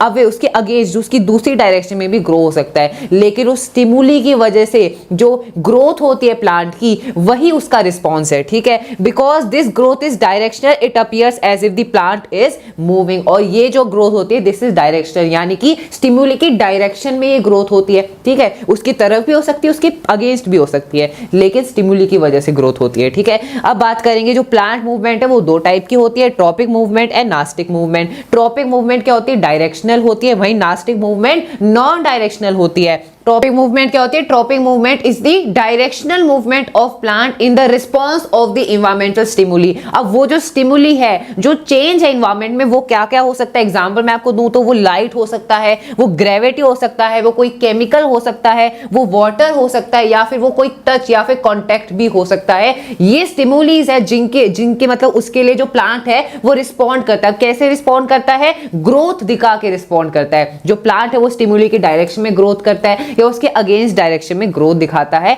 and this is known as tropic movement. इनके बारे में वन बाय वन आगे डिस्कस भी करेंगे। देखो जब स्टिमुली की डायरेक्शन में ग्रोथ होती है उसे हम कहते हैं पॉजिटिव ट्रॉपिज्म, एंड अगर उसके अगेंस्ट डायरेक्शन में होती है दैट इज नेगेटिव ट्रॉपिज्म, ठीक है। अब नेक्स्ट है नास्टिक मूवमेंट। ये यूनि डायरेक्शनल होता है, यानी कि इसमें कोई डायरेक्शन का रोल नहीं होता है। इसमें जो प्लांट की ग्रोथ होती है that is independent of the stimuli, ठीक है। स्टिमुली की वजह से इसमें कोई ऐसी ग्रोथ नहीं होती। वहीं ट्रॉपिक मूवमेंट में स्टिमुली की वजह से प्लांट में ग्रोथ देखने को मिलती है। आगे बढ़े, अब इनके जो हमने यहाँ पे 5 टाइप्स हैं ट्रॉपिक मूवमेंट के वो डिस्कस करेंगे। सबसे पहले फोटोट्रॉपिज्म, जैसे फोटोसिंथेसिस होता है, फोटो वर्ड का मीनिंग है लाइट, सो फोटोट्रॉपिज्म यानी कि जब लाइट स्टिमुली, लाइट क्या एक स्टिमुली है जिसकी वजह से जो प्लांट है वो ग्रोथ दिखाता है। अगर वो लाइट की डायरेक्शन में ग्रोथ दिखा रहा है दैट इज पॉजिटिव फोटोट्रॉपिज्म, अगर उसके अगेंस्ट डायरेक्शन में दिखा रहा है दैट इज नेगेटिव फोटोट्रॉपिज्म। अब यहाँ पे देखो डायग्राम में आप देख सकते हो, ये जो आपकी शूट है, शूट क्या होता है, रूट के ऊपर वाला जो पार्ट होता है प्लांट का दैट इज शूट, तो जो शूट है वो पॉजिटिव फोटोट्रॉपिज्म दिखाते हैं, वहीं जो आपका रूट है प्लांट का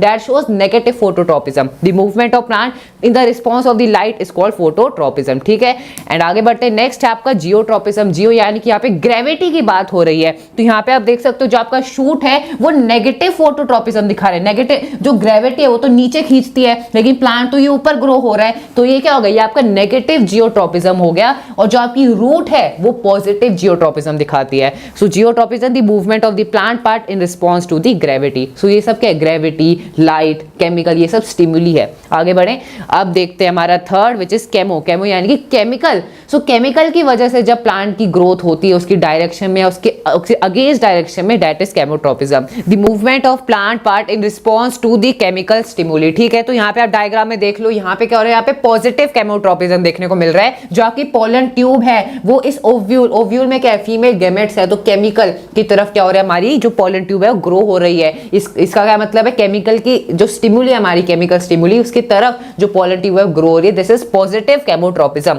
आगे बढ़े, एंड नेक्स्ट है हाइड्रो। हाइड्रो यानी कि वाटर, तो वाटर यहाँ पे स्टिमुली का रोल प्ले कर रहा है। देखते हैं, देखो यहाँ पे जो आपका सीड है, जो रूट्स है प्लांट की, वो किसकी तरफ ग्रो हो रही है, इस वाटर के तरफ ग्रो हो रही है। Water is the porous spot, और ये जो रूट्स है उस डायरेक्शन में ग्रो हो रही है, तो this is positive hydrotropism. Movement of plant part towards away from, towards भी हो सकती है, अवे भी हो सकता है। यहाँ पे जो रूट्स है वो पॉजिटिव हाइड्रोट्रॉपिज्म दिखा रहे हैं। ठीक है, सो आगे बढ़े, आप देखते हैं फिफ्थ विच इज थिग्मोट्रॉपिज्म। थिग्मो यानी कि जब कंटेक्ट या फिर टच की वजह से, जब टच एक स्टिमुली का रोल प्ले करता है। Movement of a part of a plant in response to contact और सपोर्ट। ठीक है, जैसे कि यहाँ पे आप देख सकते हो जो टेंड्रिल्स होती है, कोई भी जो उनके आसपास सपोर्ट होता है तो वो उसकी तरफ ग्रोथ दिखाती है और उसको ऐसे लपेट लेते, कॉइल हो जाती है उसके अराउंड, तो this shows positive thigmotropism. Okay, so ये हमारे 5 टाइप से ट्रॉपिक मूवमेंट के, ध्यान रखना सबके एग्जाम्पल सबसे इंपॉर्टेंट है, इनके जो एग्जाम्पल्स मैंने आपको बताया। ठीक है, अब डिस्कस करते हैं नेक्स्ट जो हमारा सेकेंड टाइप है प्लांट मूवमेंट का, which is nastic movement. So friends, now let's discuss about nastic movement. Rajat ने आपको पूरा अच्छे से ट्रॉपिक मूवमेंट्स के बारे में एक्सप्लेन कर दिया, अब हम नास्टिक मूवमेंट के बारे में डिस्कस करेंगे। तो ऐसी movement which is neither toward nor away from the stimuli, मतलब प्लांट की ऐसी मूवमेंट जो कि ना ही स्टिमुली के डायरेक्शन में होती, ना ही स्टिमुली से दूसरी डायरेक्शन में होती, means it is direction independent movement. Plant stimuli को रिस्पॉन्ड तो करेगा ग्रोथ करके, लेकिन जो प्लांट की ग्रोथ हो रही है स्टिमुली के रिस्पॉन्ड में, वो ना ही स्टिमुली की डायरेक्शन में होती एंड ना ही स्टिमुली से दूसरी डायरेक्शन में होती है, means it is direction independent. ठीक है, so the movement of a plant part in response to an external stimuli in which the stimulus does not determine the direction of the movement is known as nasties. मतलब इसमें जो plant है वो respond तो करता है external stimuli को, लेकिन जो स्टिमुली है वो डिटरमाइन नहीं करता कि प्लांट किस डायरेक्शन में ग्रो करेगा। ठीक है, so it does not determine the direction of the plant. ठीक है, इसीलिए इसको हम नास्टीज या फिर नास्टिक मूवमेंट बोलते हैं। ठीक है, दिस इज डायरेक्शन इंडिपेंडेंट। जबकि ट्रॉपिक मूवमेंट में हमने देखा कि वो किसी ना किसी जो भी स्टिमुली होता है तो उसके या तो स्टिमुली की तरफ ग्रो करता है प्लांट या फिर स्टिमुली से अवे ग्रो करता है, लेकिन नास्टिक मूवमेंट में ऐसा कुछ नहीं होता। जैसे इसका सबसे अच्छा एग्जांपल है टच मी नॉट प्लांट, छुई मुई प्लांट। ठीक है, जब उसको हम टच करते हैं, कहीं से भी आप उसको टच करोगे तो उसके जो लीव्स हैं, जो उसके पत्ते हैं, वो ऐसे सिकुड़ जाएंगे, है ना, तो वो डायरेक्शन इंडिपेंडेंट है। सो this is example of nastic movement. ठीक है, अब हम प्लांट हार्मोन्स के बारे में बात करेंगे जो कि प्लांट में कंट्रोल एंड कोऑर्डिनेशन का फंक्शन प्ले करते हैं। तो प्लांट में जो हार्मोन्स होते हैं उनको फाइटो हार्मोन्स बोला जाता है। ठीक है, एंड 2 टाइप के हार्मोन्स होते हैं, growth promoter and growth inhibitor. मतलब ऐसे हार्मोन जो कि प्लांट की ग्रोथ को प्रमोट करते हैं एंड ऐसे हार्मोन जो कि प्लांट की ग्रोथ को इनहिबिट करते हैं, रोकते हैं। ठीक है, तो ग्रोथ प्रमोट करने वाले कौन से हार्मोन है, ऑक्सिन, गिबरेलिन्स, साइटोकिनिन्स। एंड ग्रोथ को इनहिबिट करने वाले कौन से हार्मोन्स हैं, एब्सिसिक एसिड एंड इथाइलिन। अब 1 बाय 1 इनके फंक्शन के बारे में डिस्कस कर लेते हैं। तो देखो, ऑक्सिन जो हार्मोन है ये एक प्लांट हार्मोन है जो कि cell enlargement and growth in plants को प्रमोट करता है। मतलब सेल का बड़ा होना, सेल का इनलार्जमेंट को इसको प्रमोट करता है एंड प्लांट्स में ग्रोथ होती है। ठीक है, गिबरेलिंस ये भी एक प्लांट हार्मोन है जो कि cell differentiation and breaking dormancy of seeds and birds को प्रमोट करता है। तो देखो जब सीड्स हैं या जो बर्ड्स हैं, जो कलियां हैं, जब वो ग्रो नहीं करती, जर्मिनेट नहीं करती, तो वो अपने डोरमेंट स्टेट में होती हैं, ठीक है। एंड जब उनको फेवरेबल कंडीशंस मिलती हैं तो फिर वो जर्मिनेट करने लगती हैं। तो जब जो सीड्स एंड बर्ड्स जब वो ग्रो नहीं कर रही तो अपनी डोरमेंट स्टेट में, एंड जब वो ग्रो करने लगती हैं तो उनकी डोरमेंसी ब्रेक हो जाती है। एंड इस डोरमेंसी को ब्रेक करने में कौन हेल्प करता है? गिबरेलिन हार्मोन, ठीक है। तो ये गिबरेलिन का फंक्शन है। साइटोकिनिन एक प्लांट हार्मोन है जो कि सेल डिवीजन को प्रमोट करता है, मतलब सेल डिवाइड हो जाता है, cell division and opening of stomata, ठीक है। तो ये फंक्शन है साइटोकिनिन। एब्सिसिक एसिड ये ग्रोथ इनहिबिटर हार्मोन है, मतलब जो कि ग्रोथ को रोकता है प्लांट में, ठीक है। It helps in inhibiting the growth of the plant and promotes wilting and falling of leaves and food. तो आपने देखा होगा कि ऑटम के सीजन में पत्ते झड़ने लगते हैं प्लांट में से, सो विल्टिंग ऑफ लीव्स ये किसका फंक्शन है? एब्सिसिक एसिड का, ठीक है। तो इससे जो प्लांट की ग्रोथ है वो इनहिबिट होती है। या फिर जब प्लांट में जो फ्रूट होते हैं जब वो पक जाते हैं पूरी तरह तो वो नीचे गिर जाते हैं। सो this is all the function of abscisic acid, ठीक है। तो ये हमने कुछ मेन प्लांट हार्मोन्स के फंक्शन देख लिए। अब हम बात करेंगे हार्मोन्स इन एनिमल्स। अभी तो हमने देखे प्लांट में कौन से हार्मोन्स होते हैं, अब एनिमल्स में जो हार्मोन्स होते हैं उनके बारे में हम बात करेंगे। तो देखो हमारे में ह्यूमन बींग्स की अगर हम स्पेशली बात करें तो हमारी बॉडी में एंडोक्राइन ग्लैंड्स होते हैं जो कि अलग अलग हार्मोन्स को सिक्रीट करते हैं, जिनका अलग अलग फंक्शन होता है, ठीक है। तो वन बाय वन हम इन ग्लैंड्स के बारे में बात करेंगे, ये कौन से हार्मोन सिक्रीट करते हैं, क्या इनका फंक्शन है, लेट्स डिस्कस। तो सबसे पहले है पिट्यूटरी ग्लैंड। तो पिट्यूटरी ग्लैंड कहाँ पर है? ये हाइपोथैलेमस के नीचे होता है, हम डायग्राम में देखा था, ठीक है। पिट्यूटरी ग्लैंड को ये ब्रेन के बेस पर लोकेटेड होता है। इसको मास्टर ग्लैंड बोला जाता है, कंसिडर किया जाता है, बिकॉज ये काफ़ी सारे हार्मोन्स को सिक्रीट करता है जो कि हमारे ऑर्गन्स को रेगुलेट करते हैं एंड और दूसरे ग्लैंड्स को भी रेगुलेट करते हैं, ठीक है। तो इसीलिए पिट्यूटरी ग्लैंड को मास्टर ग्लैंड बोला जाता है, ठीक है। जो पिट्यूटरी ग्लैंड है ये ग्रोथ हार्मोन सिक्रीट करता है जो कि हमारी ग्रोथ एंड डेवलपमेंट को रेगुलेट करता है। हमारी बॉडी में जो भी ग्रोथ हो रही है, हमारी वेट में ग्रोथ हो रही है, हाइट में ग्रोथ हो रही है, तो ये सारी डेवलपमेंट एंड ग्रोथ को कौन रेगुलेट करता है? Growth hormone which is secreted by the pituitary gland, ठीक है। अगर इस ग्लैंड की अगर इस हार्मोन की, ग्रोथ हार्मोन की अगर डिफिशियंसी हो जाती है, अगर ये इनफ अमाउंट में सिक्रेट नहीं होता तो फिर क्या होता है? It leads to dwarfism. अगर चाइल्डहुड में ये इनफ अमाउंट में सिक्रेट नहीं होता तो एक डिफिशियंसी डिसऑर्डर हो जाता है जिसको डवार्फिज्म बोला जाता है। आपने देखा होगा काफी लोगों की जो हाइट है वो बिल्कुल ग्रो करती नहीं, बहुत ही कम हाइट रह जाती है। तो वो क्यों होता है? बिकॉज ये हार्मोन सही अमाउंट में सिक्रेट नहीं हुआ, ठीक है। एंड अगर मान लो ये हार्मोन ज्यादा ही सिक्रेट हो गया, एक्सेस अमाउंट में सिक्रेट हो गया, तब क्या होता है? जाइजेंटिज्म, मतलब जो ग्रोथ है वो इतनी ज्यादा हो जाती है दैट इट इज अब नॉर्मल। आपने देखा होगा काफी लोगों की हाइट बहुत ज्यादा ही टॉल होती है, okay. So it is because this hormone is secreted in more amount, in excess of amount, ठीक है। तो ये आपका फंक्शन है पिट्यूटरी ग्लैंड का एंड इसको हमने अच्छे से डिस्कस कर लिया। Now let's discuss about the second gland which is thyroid gland. तो जो आपका थायराइड ग्लैंड होता है वो कहाँ लोकेटेड होता है? It is located in the neck between the trachea and the larynx, यानी कि जो आपकी विंड पाइप है, जो ट्रैकिया है और जो आपका एक तो ट्रैकिया एंड द लायनेक्स यानी कि जो आपका वॉइस बॉक्स है उसके बीच में आपका ये थायराइड ग्लैंड लोकेटेड होता है। इसकी लोकेशन ध्यान रखना। ये कौन सा हार्मोन सिक्रेट करता है? Thyroxine hormone which regulate the carbohydrate, protein and fat metabolism in the body. And iodine is essential for the synthesis of thyroxine. इस हार्मोन के सिक्रीशन को इस हार्मोन के सिक्रीशन के लिए कौन सा मिनरल एसेंशियल है? आयोडीन, ठीक है। और deficiency of iodine in food causes goitre. तो इसमें से क्वेश्चन बहुत बनते हैं। क्वेश्चन मान लो आपसे पूछ लेंगे that Aman is suffering from goiter, which food should he consume? Option दे देंगे iodine rich food, fat rich food, carbohydrate rich food. तो आपको पता होना चाहिए कि आयोडीन की डेफिशिएंसी की वजह से ऐसी डिजीजेस होती हैं जैसे कि गोइटर। गोइटर में क्या होता है? आपका जो एड्रीनल जो थायराइड ग्लैंड होता है वो बहुत ज्यादा इनलार्ज हो जाता है, ठीक है। तो आगे बढ़े। नेक्स्ट ग्लैंड है आपका एड्रीनल ग्लैंड। एड्रीनल ग्लैंड की लोकेशन सबसे पहले देख लो, ये किडनी के ऊपर लोकेटेड होता है। Adrenal glands are located above the kidneys. कौन सा हार्मोन सिक्रेट करता है? एड्रेनलिन। तो नाम से रिलेटेड नाम से एड्रेनलिन हार्मोन है which is also known as the hormone of fight और फ्लाइट, यानी कि जब इमरजेंसी सिचुएशन होती है, यानी कि लड़ने की सिचुएशन हो गई या ओवर एक्साइटमेंट वाली जो सिचुएशंस होती है उसमें ये जो हार्मोन है सिक्रेट होता है by the adrenal gland and it prepares the body to face an emergency condition of physical stress like danger, anger या फिर एक्साइटमेंट। इसमें क्या क्या चेंजेस आते हैं बॉडी में? आपकी जो हार्ट बीट होती है वो तेज हो जाती है एंड जो आपकी लंग्स होती है वो ज्यादा ऑक्सीजन पंप करने लग जाती है। आपकी प्यूपिल का जो साइज है वो इंक्रीज हो जाता है। तो जब ऐसी इमरजेंसी डर वाली सिचुएशंस होती हैं जिसमें आपको डिसीजन लेना होता है तो वो उस टाइम ये जो हार्मोन है सिक्रेट होता है, ठीक है। आगे बढ़े, अब डिस्कस करते हैं लास्ट हमारा जो ग्लैंड है pancreas. Pancreas is a leaf like gland located just below the stomach. यहाँ पे आप देख सकते हो जो आपका स्टमक है उसके जस्ट बिलो ये आपका पैंक्रियाज लीफ लाइक ग्लैंड है प्रेजेंट है। It is both exocrine. Exocrine glands क्या होते हैं, जो डक्ट में अपने सिक्रीशंस को करते हैं, यानी कि डक्ट यानी कि जो ट्यूब होती है उसमें अपने सिक्रीशंस देते हैं। वहीं जो एंडोक्राइन ग्लैंड होते हैं ये विदाउट डक्ट यानी कि डक्टलेस सिक्रीशंस करते हैं बॉडी में। It secretes the hormone insulin. कौन सा हार्मोन सिक्रीट करता है, इंसुलिन। इंसुलिन किसमें हेल्प करता है, हमारे ब्लड में ब्लड शुगर लेवल को मेंटेन करने में ये हेल्प करता है। यानी कि मान लो शुगर लेवल बहुत ज्यादा हाई हो गया तो इस किसका कारण है कि इंसुलिन कम सिक्रीट हो रहा है, क्योंकि इंसुलिन उस जो शुगर लेवल है उसे कम लाने में हेल्प करता है। Deficiency of insulin hormone causes diabetes. Diabetes में जो ब्लड शुगर लेवल है वो बहुत ज्यादा इंक्रीज हो जाता है, और ये कब होगा, जब इंसुलिन कम सिक्रीट होता है बाय द पैंक्रियाज। क्लियर हुआ। आगे बढ़े, अब डिस्कस करते हैं लास्ट हमारा जो टॉपिक है which is gonads. Gonads are the gamete producing organs.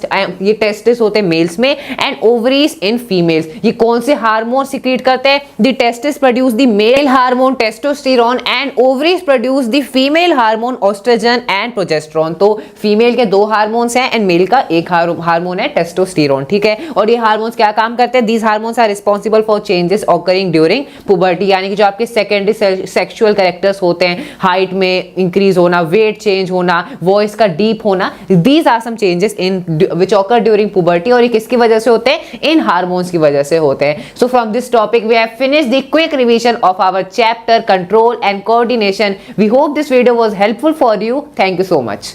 How do organism reproduce chapter की पूरी revision let's start. So friends start करते हैं। सो फ्रेंड्स सबसे पहले डिस्कस करते हैं कि रिप्रोडक्शन होता क्या है। तो रिप्रोडक्शन एक प्रोसेस है जिसके थ्रू लिविंग ऑर्गेनिजम्स अपने ही जैसे नए इंडिविजुअल को प्रोड्यूस करते हैं। Simple, this process is called reproduction, ठीक है। चाहे वो एनिमल हो, प्लांट हो, हर एक लिविंग ऑर्गेनिज्म अपने ही जैसे नए इंडिविजुअल को प्रोड्यूस करते हैं एंड इस प्रोसेस को रिप्रोडक्शन बोला जाता है, ठीक है। दो टाइप की रिप्रोडक्शन होते हैं, दो मोड्स ऑफ रिप्रोडक्शन होते हैं, एसेक्सुअल एंड सेक्सुअल। देखो इन दोनों में मेजर डिफरेंस क्या है, एसेक्सुअल रिप्रोडक्शन में सिर्फ एक ही पेरेंट इन्वॉल्व होता है, ठीक है। एक ही ऑर्गेनिज्म इन्वॉल्व होता है, वो एक ही पेरेंट अपने नए इंडिविजुअल को, अपने चाइल्ड को प्रोड्यूस करता है, रिप्रोड्यूस करता है, ठीक है। तो इसमें सिर्फ एक ही पेरेंट इन्वॉल्व होता है। जबकि सेक्सुअल रिप्रोडक्शन में दो पेरेंट्स इन्वॉल्व होते हैं, मेल एंड फीमेल, ठीक है, एंड वो अपने इंडिविजुअल को, अपने चाइल्ड को प्रोड्यूस करते हैं। तो यहाँ पर ये मेजर डिफरेंस है। In asexual reproduction only one parent is involve, whereas in sexual reproduction दो पेरेंट्स इन्वॉल्व होते हैं। एंड अगर हम वेरिएशन की बात करें तो एसेक्सुअल रिप्रोडक्शन में हमें वेरिएशन देखने को नहीं मिलता, जबकि सेक्सुअल रिप्रोडक्शन में हमें वेरिएशंस देखने को मिलती हैं। ऐसा क्यों है, तो फ्रेंड्स देखो जो इसका रीजन है वो भी बिल्कुल सिंपल है। एसेक्सुअल रिप्रोडक्शन में एक ही पेरेंट है, तो जो नया इंडिविजुअल है, जो उसका चाइल्ड होगा, उसमें सारा का सारा जो जेनेटिक मटीरियल है, जो डीएनए है, वो सिर्फ उस एक पेरेंट का ही होगा। हम जानते हैं रिप्रोडक्शन में जो जेनेटिक मटीरियल होता है, जो डीएनए है, वो कॉपी होता है एंड वो नए इंडिविजुअल में आ जाता है ना। तो एसेक्सुअल रिप्रोडक्शन में एक ही पेरेंट है, तो उसका जो नया इंडिविजुअल होगा, उसका जो चाइल्ड होगा, उसमें सारा का सारा जो जेनेटिक मटीरियल है वो सिर्फ उसी पेरेंट का होगा, तो वो बिल्कुल उसी के जैसा होगा। कोई हमें चेंज या फिर वेरिएशन देखने को मिलेगी ही नहीं, है ना। तो इसमें कोई हमें वेरिएशन देखने को नहीं मिलती। जबकि सेक्सुअल रिप्रोडक्शन में दो पेरेंट्स इन्वॉल्व होते हैं, तो दो जगह से डीएनए कॉपी हो रहा है, दो जगह से, दो ऑर्गेनिज्म से जेनेटिक मटीरियल आ रहा है, तो उसमें हमें कुछ चेंजेस देखने को मिलते हैं, वेरिएशन देखने को मिलते हैं। जो नया इंडिविजुअल प्रोड्यूस हुआ, जो चाइल्ड है, उसमें वेरिएशंस आते हैं, ठीक है, because the DNA is कॉपिंग from to organisms, ठीक है। तो वेरिएशन हमें ज्यादा सेक्सुअल रिप्रोडक्शन में देखने को मिलते हैं as compare to the asexual reproduction.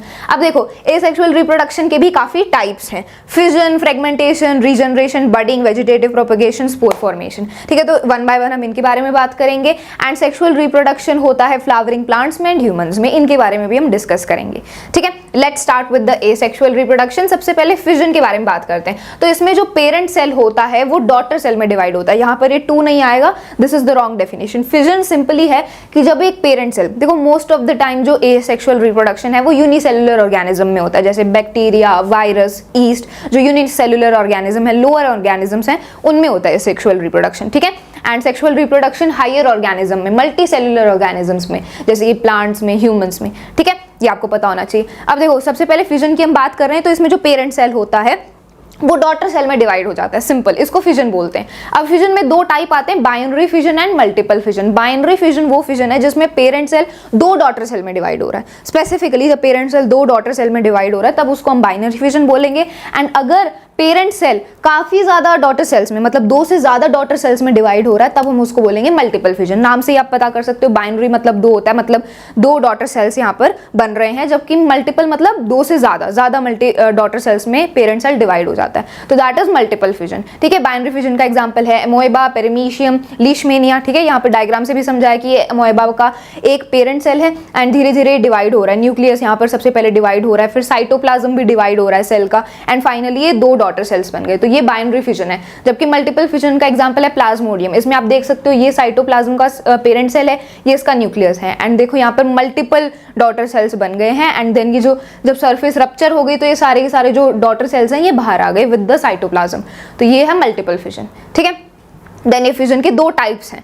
Okay, then अगला मोड ऑफ एसेक्सुअल रिप्रोडक्शन है, अगला टाइप है एसेक्सुअल रिप्रोडक्शन का, फ्रेगमेंटेशन। इसमें क्या होता है, ये एक प्रोसेस है जिसमें जो ऑर्गेनिज्म है वो छोटे पीसेस में फ्रेगमेंट हो जाता है, मतलब छोटे छोटे पीसेस में कट जाता है। ठीक है, फ्रेगमेंट हो जाता है, एंड हर एक जो पीस है वो एक होल न्यू ऑर्गेनिज्म में ग्रो हो जाता है। ठीक है, जैसे इसका सबसे अच्छा एग्जांपल है स्पाइरोगायरा। तो देखो ये स्पाइरोगायरा का डायग्राम है, यहाँ पर आप देख सकते हो कि ये स्पाइरोगायरा का एक सेल है। ठीक है, दिस इज वन स्पाइरोगायरा। जब इसको हमने 2 पीसेस में ऐसे कट कर दिया, फ्रेगमेंट कर दिया, तो अब वो दोनों जो पीसेस थे वो पूरे एक नए ऑर्गेनिज्म में, पूरे एक नए स्पाइरोगायरा में ग्रो हो गए, तो ये है फ्रेगमेंटेशन। ठीक है, इसका एग्जांपल यहाँ पर गिवन है। तो इसमें ऑर्गेनिज्म को हम फ्रेगमेंट्स में, पीसेस में कट होने के बाद वो जो पीसेस हैं वो पूरे एक नए ऑर्गेनिज्म में ग्रो हो जाते हैं। ठीक है, रीजनरेशन क्या है, रीजनरेशन में जो कुछ ऑर्गेनिजम्स में होता है, इसमें जो उनके बॉडी पार्ट्स होते हैं उन्हीं से पूरा का पूरा नया ऑर्गेनिज्म बन जाता है। अब फ्रेगमेंटेशन एंड रीजनरेशन में थोड़ा बहुत डिफरेंस है। कैसे, देखो यहाँ पर इसका सबसे अच्छा एग्जांपल है हाइड्रा एंड प्लेनेरिया। यहाँ पर प्लेनेरिया के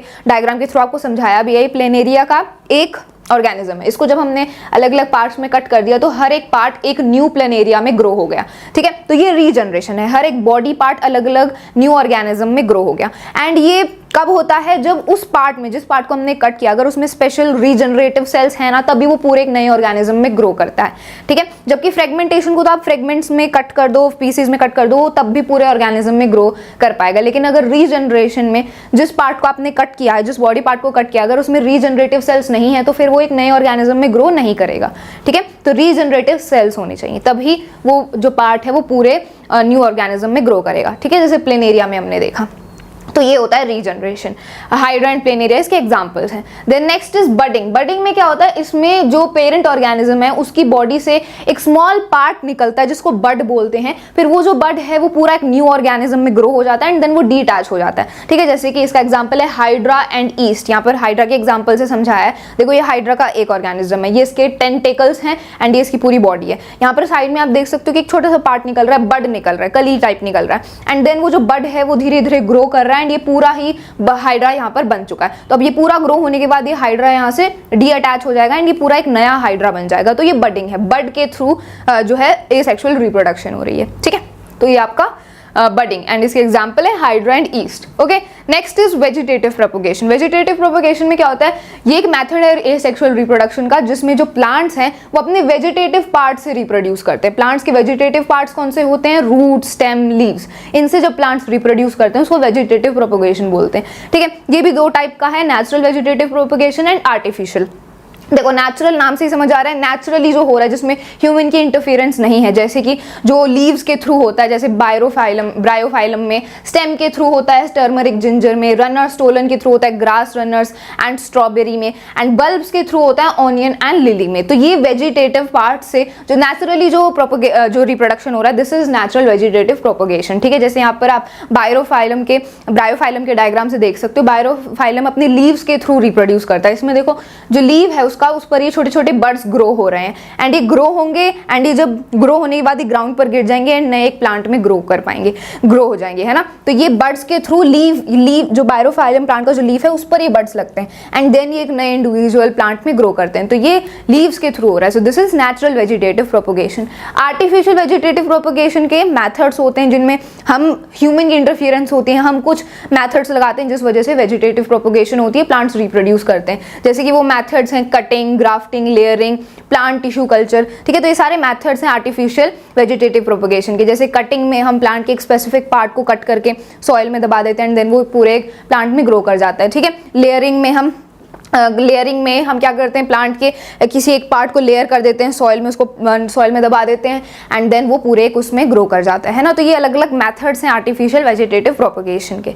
okay, this is vegetative propagation. अब स्पोर फॉर्मेशन की बात करते हैं। तो स्पोर फॉर्मेशन में क्या होता है, इसमें जो पेरेंट प्लांट होता है वो thousands of microscopic reproductive unit produce करते हैं जिनको स्पोर्स बोला जाता है, एंड वो जो स्पोर्स हैं वो एक इंडिविजुअल प्लांट में ग्रो कर जाते हैं। ठीक है, जैसे इसका सबसे अच्छा एग्जाम्पल है राइजोपस। ये राइजोपस का प्लांट है, ये इसकी रूट्स हैं, एंड ये जो आपको वायर लाइक स्ट्रक्चर दिख रहे हैं इनको फिलामेंट बोलते हैं, एंड ये ऊपर जो गोल गोल स्ट्रक्चर दिख रहा है इसको स्पोरेंजिया बोलते हैं। इनके अंदर छोटे छोटे पोर्स होते हैं जिनको स्पोर्स बोला जाता है। ये रिप्रोडक्टिव माइक्रोस्कोपिक रिप्रोडक्टिव यूनिट होते हैं। ठीक है, इनके अंदर स्पोर्स होते हैं। जैसे इन्वायरमेंटल कंडीशन सही होती हैं तो ये जो स्पोरेंजिया है ये बर्स्ट हो जाता है एंड सारे के सारे जो स्पोर्स हैं इसके अंदर वो ग्राउंड पर गिर जाते हैं। ठीक है, एंड देन जब उन्हें सुटेबल कंडीशन मिलती है तो वो स्पोर्स फिर एक नए प्लांट में ग्रो कर जाते हैं। तो ये आपका स्पोर फॉर्मेशन का एसेक्सुअल रिप्रोडक्शन का मेथड, एंड उसका एग्जांपल है राइजोपस। ठीक है, तो स्पोर फॉर्मेशन मतलब स्पोर्स के थ्रू हो रहा है यहाँ पर रिप्रोडक्शन। ओके, तो ये हमने एसेक्सुअल रिप्रोडक्शन पूरा फिनिश कर लिया। Now let's talk about sexual reproduction in flowering plants. So friends, Madhu ने आपको प्लांट्स में एसेक्सुअल रिप्रोडक्शन कैसे होता है उसका पूरा टॉपिक अच्छे से क्लियर कर दिया है। अब बारी आती है sexual reproduction in flowering plants की। तो फ्रेंड्स देखो, अभी हम जैसे जैसे टॉपिक्स को कवर कर रहे हैं, बहुत सारे फ्रेंड्स हो गए जिनको समझ नहीं आ रहा होगा, उन्हें और डिटेल एक्सप्लेनेशन चाहिए। तो हमने हर एक चैप्टर का डिटेल्ड एक्सप्लेनेशन का वीडियो भी ऑलरेडी बनाया हुआ है, और इस चैप्टर का डिटेल एक्सप्लेनेशन का लिंक आपको डिस्क्रिप्शन में मिल जाएगा। किसी और दूसरे चैप्टर का वीडियो देखना है तो जो पूरी प्लेलिस्ट बना रखी है क्लास 10 साइंस की, उसका लिंक भी नीचे डिस्क्रिप्शन बॉक्स में है। ठीक है, अब कंटिन्यू करते हैं। तो ये आपका पूरा डायग्राम है। डायग्राम में सबसे पहले बात करते हैं सेपल्स। सेपल्स क्या करते हैं, आपके पूरे जो प्लांट का आप कह सकते हो रिप्रोडक्टिव पार्ट है उसे सपोर्ट देने का काम करते हैं। सेपल की प्लूरल फॉर्म क्या होती है, CALYX, काइलेक्स इसे हम कहते हैं। देन बात आती है पेटल्स। पेटल्स क्या होते हैं, पेटल्स बेसिकली एक कलर्ड पार्ट होते हैं फ्लावर के। इनमें से खुशबू भी आती है, फ्रेग्रेंस आती है, एंड इसमें नेक्टर भी प्रेजेंट होता है जो कि इंसेक्ट्स को अट्रैक्ट करता है। फिर ये इन इंसेक्ट्स का क्या काम होता है सेक्सुअल रिप्रोडक्शन में, वो हम आगे डिस्कस करेंगे। ठीक है, पॉलिनेशन में। अब स्टेमन। स्टेमन क्या होता है, this is the male reproductive plant part of the flowering plants. ठीक है, इसमें दो पार्ट्स आते हैं, एंथर एंड फिलामेंट। फिलामेंट क्या है, ये आपकी जो ट्यूब आपको दिख रही है, ये जो ट्यूब है दिस इज द फिलामेंट, और ये जो ऊपर ये है this circle like part this is the anther. ठीक है, एंथर में क्या होता है, आपके पोलन ग्रेन्स होते हैं जो मेल जेमेट्स होते हैं। So these are present in the anther. And then बात करते हैं female reproductive system which is carpel. Carpel भी आप कह सकते हो इसी का दूसरा नाम है पिस्टिल। ठीक है, सो इसी फीमेल रिप्रोडक्टिव का दूसरा नाम है पिस्टिल, एंड इसमें तीन पार्ट्स आ जाते हैं। सबसे पहले ऊपर वाला पार्ट है दिस इज स्टिग्मा, और ये ट्यूब है this is known as style, and ये आपका क्या है, this is the ovary. Ovary के अंदर क्या होते हैं, ओव्यूल्स होते हैं विच इज दी फीमेल जेमेट्स। ठीक है, तो ये हो गया। अब ये सारे पार्ट्स हमने डिस्कस कर लिए, इनकी जो लोकेशन है उसको ध्यान रखना, क्योंकि मार्क करने के लिए आ सकता है। आपको ऐसे डायग्राम दे देंगे, आपको पूछेंगे नंबर दे दे 1 2 3, आपको इसे नाम देना है, तो इसका ध्यान रखना। अब आगे बढ़ते हैं।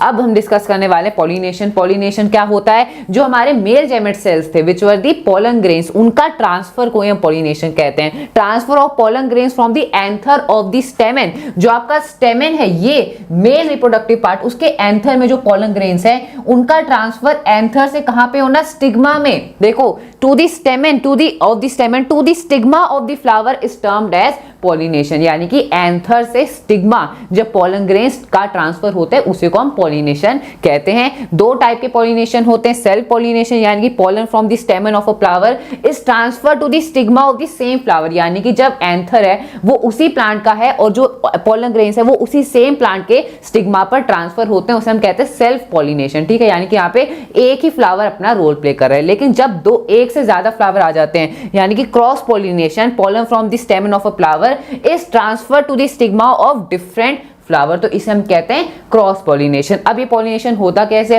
इसके लिए बहुत सारे कैरियर्स रिस्पॉन्सिबल हैं, जैसे कि जो इंसेक्ट्स होते हैं, हमारा जो पोलन ग्रेन्स होते हैं ना वो स्टिकी होते हैं, यानी कि चिपक जाते हैं, तो इसीलिए जो इंसेक्ट्स के पैर होते हैं उनकी बॉडी के साथ ये जो पोलन ग्रेन्स है स्टिक हो जाते हैं, और जब वो इंसेक्ट यहाँ पर स्टिग्मा पर बैठते हैं तो फिर हमारे पोलन ग्रेन्स इन स्टिग्मा के थ्रू ओवरी पे जाते हैं, और हमारे जो फीमेल जेमेट्स हैं ओव्यूल्स उनके साथ क्या करते हैं, फ्यूज कर जाते हैं, और फिर फर्टिलाइजेशन होता है। तो ये इंसेक्ट्स हो जाते हैं, एयर हो गया, एयर के थ्रू जो पॉलन ग्रेन्स है वो ट्रेवल करते हैं to the stigma of any other plant या फिर सेम प्लांट भी हो सकता है, वाटर। तो ये सब क्या है, कैरियर्स है जिनके थ्रू पॉलिनेशन होता है। अब ये हमने डिस्कस कर लिया, आगे बढ़े। अब बात करते हैं जो हमारा पूरा फीमेल रिप्रोडक्टिव पार्ट है उसमें कैसे फर्टिलाइजेशन होता है। तो सबसे पहले बात करेंगे पॉलन ग्रेन्स। जो पॉलन ग्रेन्स है वो कहां से आए हैं, एंथर से आए हैं। सो पॉलन ग्रेन्स आया और फिर वो पॉलन ग्रेन स्टिग्मा के थ्रू, ये देखो आपका पॉलन ग्रेन है which is the male germ cell, pollen tube. ये पॉलन ट्यूब क्या होती है, यहाँ पे पॉलन ग्रेन में से एक ट्यूब निकलती है which is known as pollen tube. यानी कि मान लो 10 आपके जो पॉलन ग्रेन्स है वो आए हैं, तो 10 के 10 पॉलन ग्रेन में से एक पॉलन ट्यूब निकलती है और जिसकी पॉलन ट्यूब सबसे पहले नीचे पहुंच जाती है यानी कि जो ओवरी है, तो वो मेल जर्म सेल हमारे फीमेल जर्म सेल के साथ फर्टिलाइज हो जाता है और फर्टिलाइजेशन का प्रोसेस टेक प्लेस होता है। तो ये हमने पूरा प्रोसेस समझ लिया। अब आगे बढ़ते हैं, डिस्कस करेंगे जो मतलब थ्योरी पार्ट है यानी कि क्वेश्चन आंसर में पूछा जाएगा तो आप कैसे आंसर लिखोगे। तो ये है पॉलिनेशन हमने लिख दिया फॉलोड बाय फर्टिलाइजेशन। पहले पॉलिनेशन होता है यानी कि पॉलन ग्रेन्स का ट्रांसफर होता है, उसके बाद फर्टिलाइजेशन होता है, जो कि हमने पिछले डायग्राम में समझा। It is the process of fusion of male germ cell with the female gametes, it give rise to zygote. जैसे कि ह्यूमन बॉडी में भी सबसे पहले जाइगोट ही बनता है।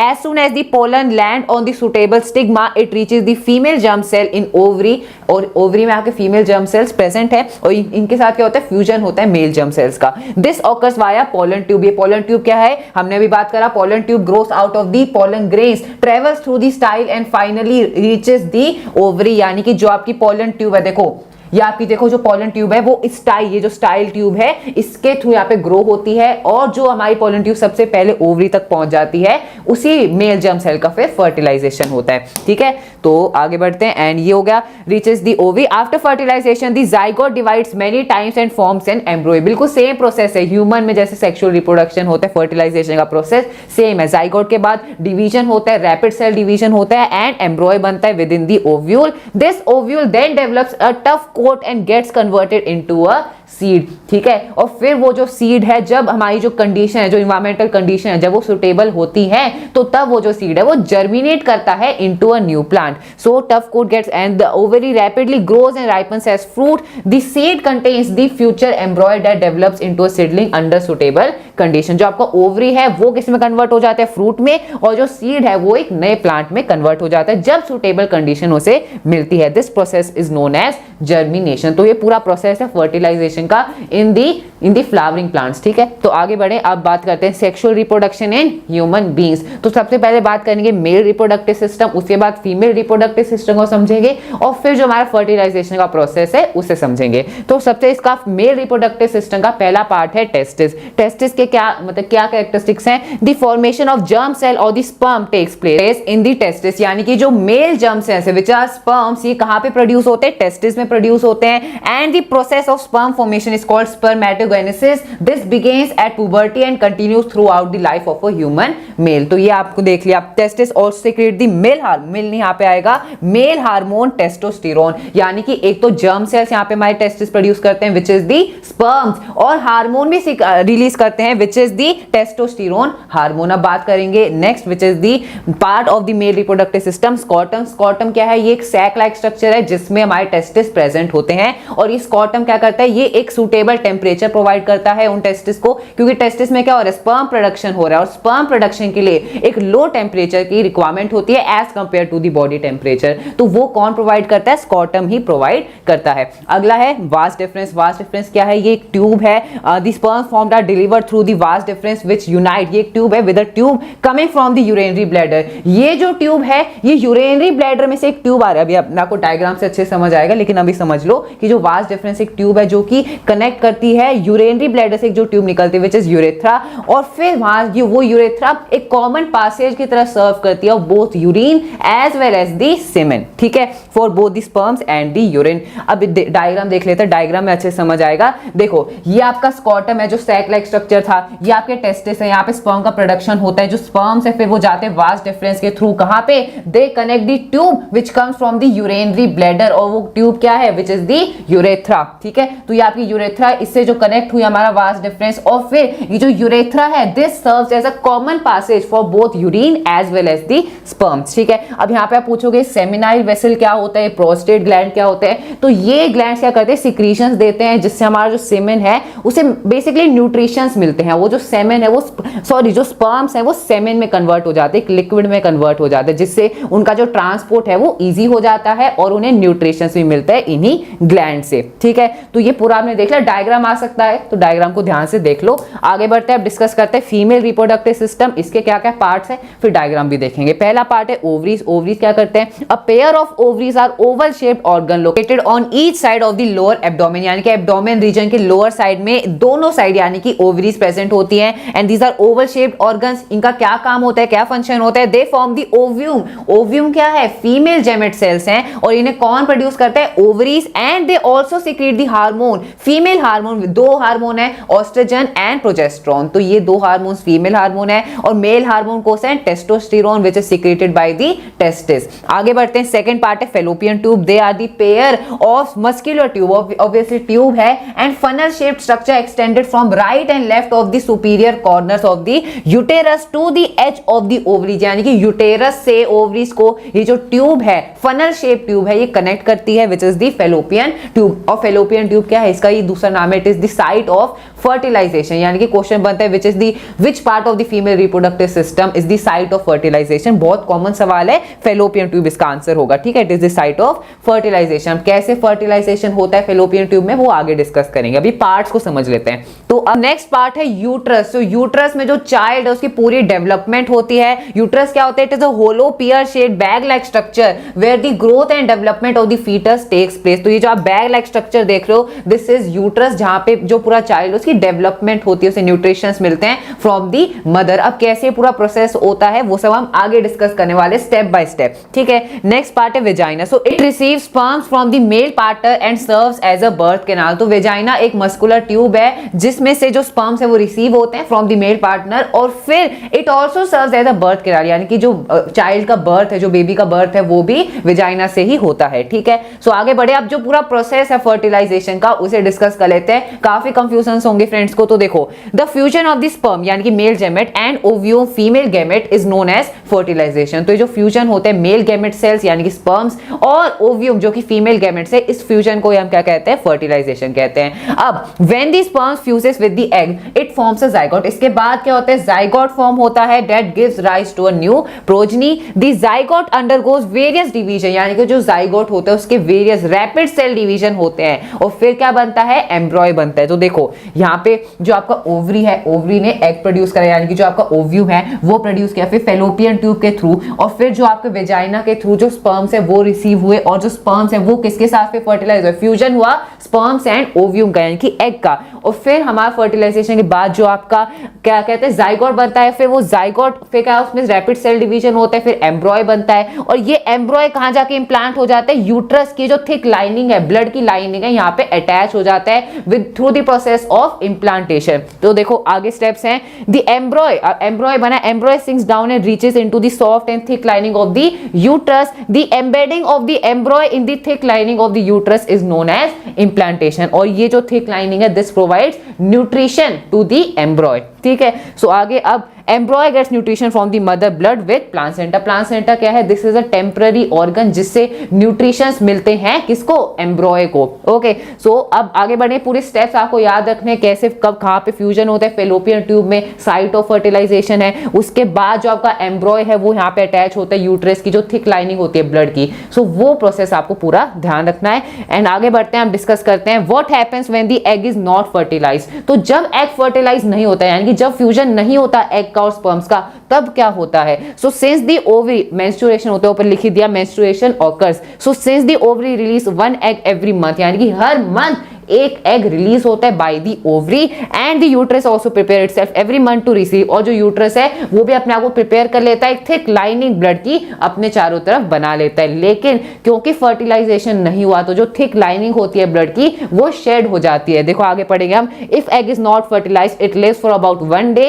Now however this lining is not needed, क्योंकि इसकी कोई जरूरत नहीं है, क्योंकि फर्टिलाइजेशन ही नहीं हुआ है, and so the lining slowly breaks and comes out through the vagina as blood and mucus। और वेजाइना के थ्रू जो लाइनिंग होती है, जो यूट्रस की ब्लड लाइनिंग होती है, वो ब्लड एंड म्यूकस की फॉर्म में बाहर आ जाती है। ठीक है, नेक्स्ट है दिस साइकिल टेक प्लेस रफली every month and is known as menstruation. It usually last for about 2 to 8 days, यानी कि हर मंथ ये होती है। एंड मेंस्ट्रुएशन क्या, अगर क्वेश्चन आते हैं what is menstruation, so it is a process through which the thick lining of the uterus sheds away in the form of blood and mucus. सबसे सिंपल डेफिनेशन मैंने आपको बता दी। अब आगे बढ़े, अब डिस्कस करते हैं next topic which is reproductive health. So friends, Rajat ने आपको पूरा अच्छे से बताया कि मेल एंड फीमेल में रिप्रोडक्टिव सिस्टम कैसा होता है, मेंस्ट्रुएशन क्या होती है। अब हम बात करेंगे रिप्रोडक्टिव हेल्थ के बारे में। तो रिप्रोडक्टिव हेल्थ एक स्टेट है complete physical, mental and social wellbeing in all aspects of reproduction. मतलब रिप्रोडक्शन के सारे एस्पेक्ट्स में जब हम मेंटली, सोशली, फिजिकली वेल हैं, वेलबींग के इस स्टेट को ही बोला जाता है रिप्रोडक्टिव हेल्थ। ठीक है, काफी ऐसे इन्फेक्शियस डिजीज हैं जो सेक्सुअल कॉन्टैक्ट से स्प्रेड होते हैं, जिनको सेक्सुअली ट्रांसमिटेड डिजीज बोला जाता है, शॉर्ट फॉर्म में एसटीडीज। जैसे for example gonorrhoea, syphilis, HIV, warts, ये क्या है, एसटीडीज के एग्जांपल हैं। गोनोरिया, सिफिलिस बैक्टीरियल डिजीज है, मतलब ये बैक्टीरिया से स्प्रेड होते हैं। एचआईवी, वॉट्स वायरल है, मतलब ये वायरस से स्प्रेड होते हैं। ठीक है, अब इनको कैसे प्रिवेंट किया जा सकता है, कॉन्ट्रासेप्टिव्स के थ्रू। ठीक है, तो कॉन्ट्रासेप्टिव्स डिवाइसेस होते हैं जो कि अनवांटेड प्रेगनेंसी को भी प्रिवेंट करते हैं एंड साथ ही साथ एसटीडीज को अवॉइड करने में भी हेल्प करते हैं। ठीक है, so contraceptives can be of various type. ये अलग अलग टाइप्स के होते हैं, मैकेनिकल बैरियर्स हो सकते हैं, केमिकल मेथड्स हो सकते हैं, या फिर सर्जिकल मेथड्स भी हो सकते हैं। ठीक है, सबसे पहले हम बात करते हैं फिजिकल मेथड के बारे में। So to prevent fusion of egg and sperm, इन कॉन्ट्रासेप्टिव्स का एक ही गोल होता है कि फर्टिलाइजेशन ना हो, एग एंड स्पर्म का फर्टिलाइजेशन ना हो, जिससे अनवांटेड प्रेगनेंसी को प्रिवेंट किया जा सके। And also it can be used to prevent the STDs also. तो जो एग एंड स्पर्म के फ्यूजन को रोकने के लिए बैरियर्स होते हैं फिजिकल मेथड में, जैसे कि condom, cervical caps and diaphragm. ठीक है, तो ये क्या है, ये फिजिकल मेथड्स हैं फर्टिलाइजेशन को अवॉइड करने के लिए। ठीक है, देन केमिकल मेथड्स में ओरल पिल्स आती हैं। ठीक है, ऐसी मेडिसिन आती है, पिल्स आती हैं जो कि हमारे हार्मोनल बैलेंस को चेंज कर देती हैं, जिससे जो एग है फीमेल में एंड स्पर्म है मेल में, वो प्रोड्यूस नहीं होता, जिस वजह से फर्टिलाइजेशन नहीं होता। ठीक है, so oral pills these change the hormonal balance of body so that the eggs are not release. ठीक है, एग्स रिलीज नहीं होते इनसे, मे हैव साइड इफेक्ट्स। अब देखो ऑब्वियसली हार्मोनल बैलेंस चेंज हो रहा है तो इनके कुछ नुकसान भी होते हैं, साइड इफेक्ट्स होते हैं। ठीक है, then intrauterine contraceptive device IUCD। ठीक है, ये क्या होते हैं, ये कॉपर टी या फिर लूप, इसको यूट्रस में प्लेस कर दिया जाता है, जिससे क्या होता है, प्रेगनेंसी को प्रिवेंट किया जाता है। जो ऑब्वियसली फर्टिलाइजेशन नहीं होता तो प्रेगनेंसी प्रिवेंट हो जाती है। ठीक है, शॉर्ट फॉर्म में IUCD से बोलते हैं। ओके, सर्जिकल मेथड्स होते हैं, इसमें क्या होता है, मेल्स में वास डिफरेंस को ब्लॉक कर दिया जाता है ताकि स्पर्म का ट्रांसफर ना हो, एंड इसको वैसेक्टॉमी बोला जाता है। वास डिफरेंस को ब्लॉक कर दिया जाता है ताकि स्पर्म पहुंचे ही ना एंड फर्टिलाइजेशन होगा ही नहीं। So this is known as vasectomy. And females में क्या किया जाता है, फैलोपियन ट्यूब को ब्लॉक कर दिया जाता है, जिससे एग का ट्रांसफर नहीं होगा एंड फर्टिलाइजेशन नहीं होगा, इसको ट्यूबेक्टॉमी बोला जाता है। ठीक है, तो ये सर्जिकल मेथड्स हैं। ये केमिकल मेथड्स भी हमने देख लिए एंड फिजिकल मेथड भी देख लिए। तो ये सारे कॉन्ट्रासेप्टिव्स हैं एसटीडीज को अवॉइड करने के लिए एंड अनवांटेड प्रेगनेंसीज को अवॉइड करने के लिए। ठीक है, तो ये हमारे चैप्टर का लास्ट टॉपिक था। हमने पूरे चैप्टर को अच्छे से रिवाइज कर लिया। I hope you found this video helpful. That's all for this video. Thank you so much.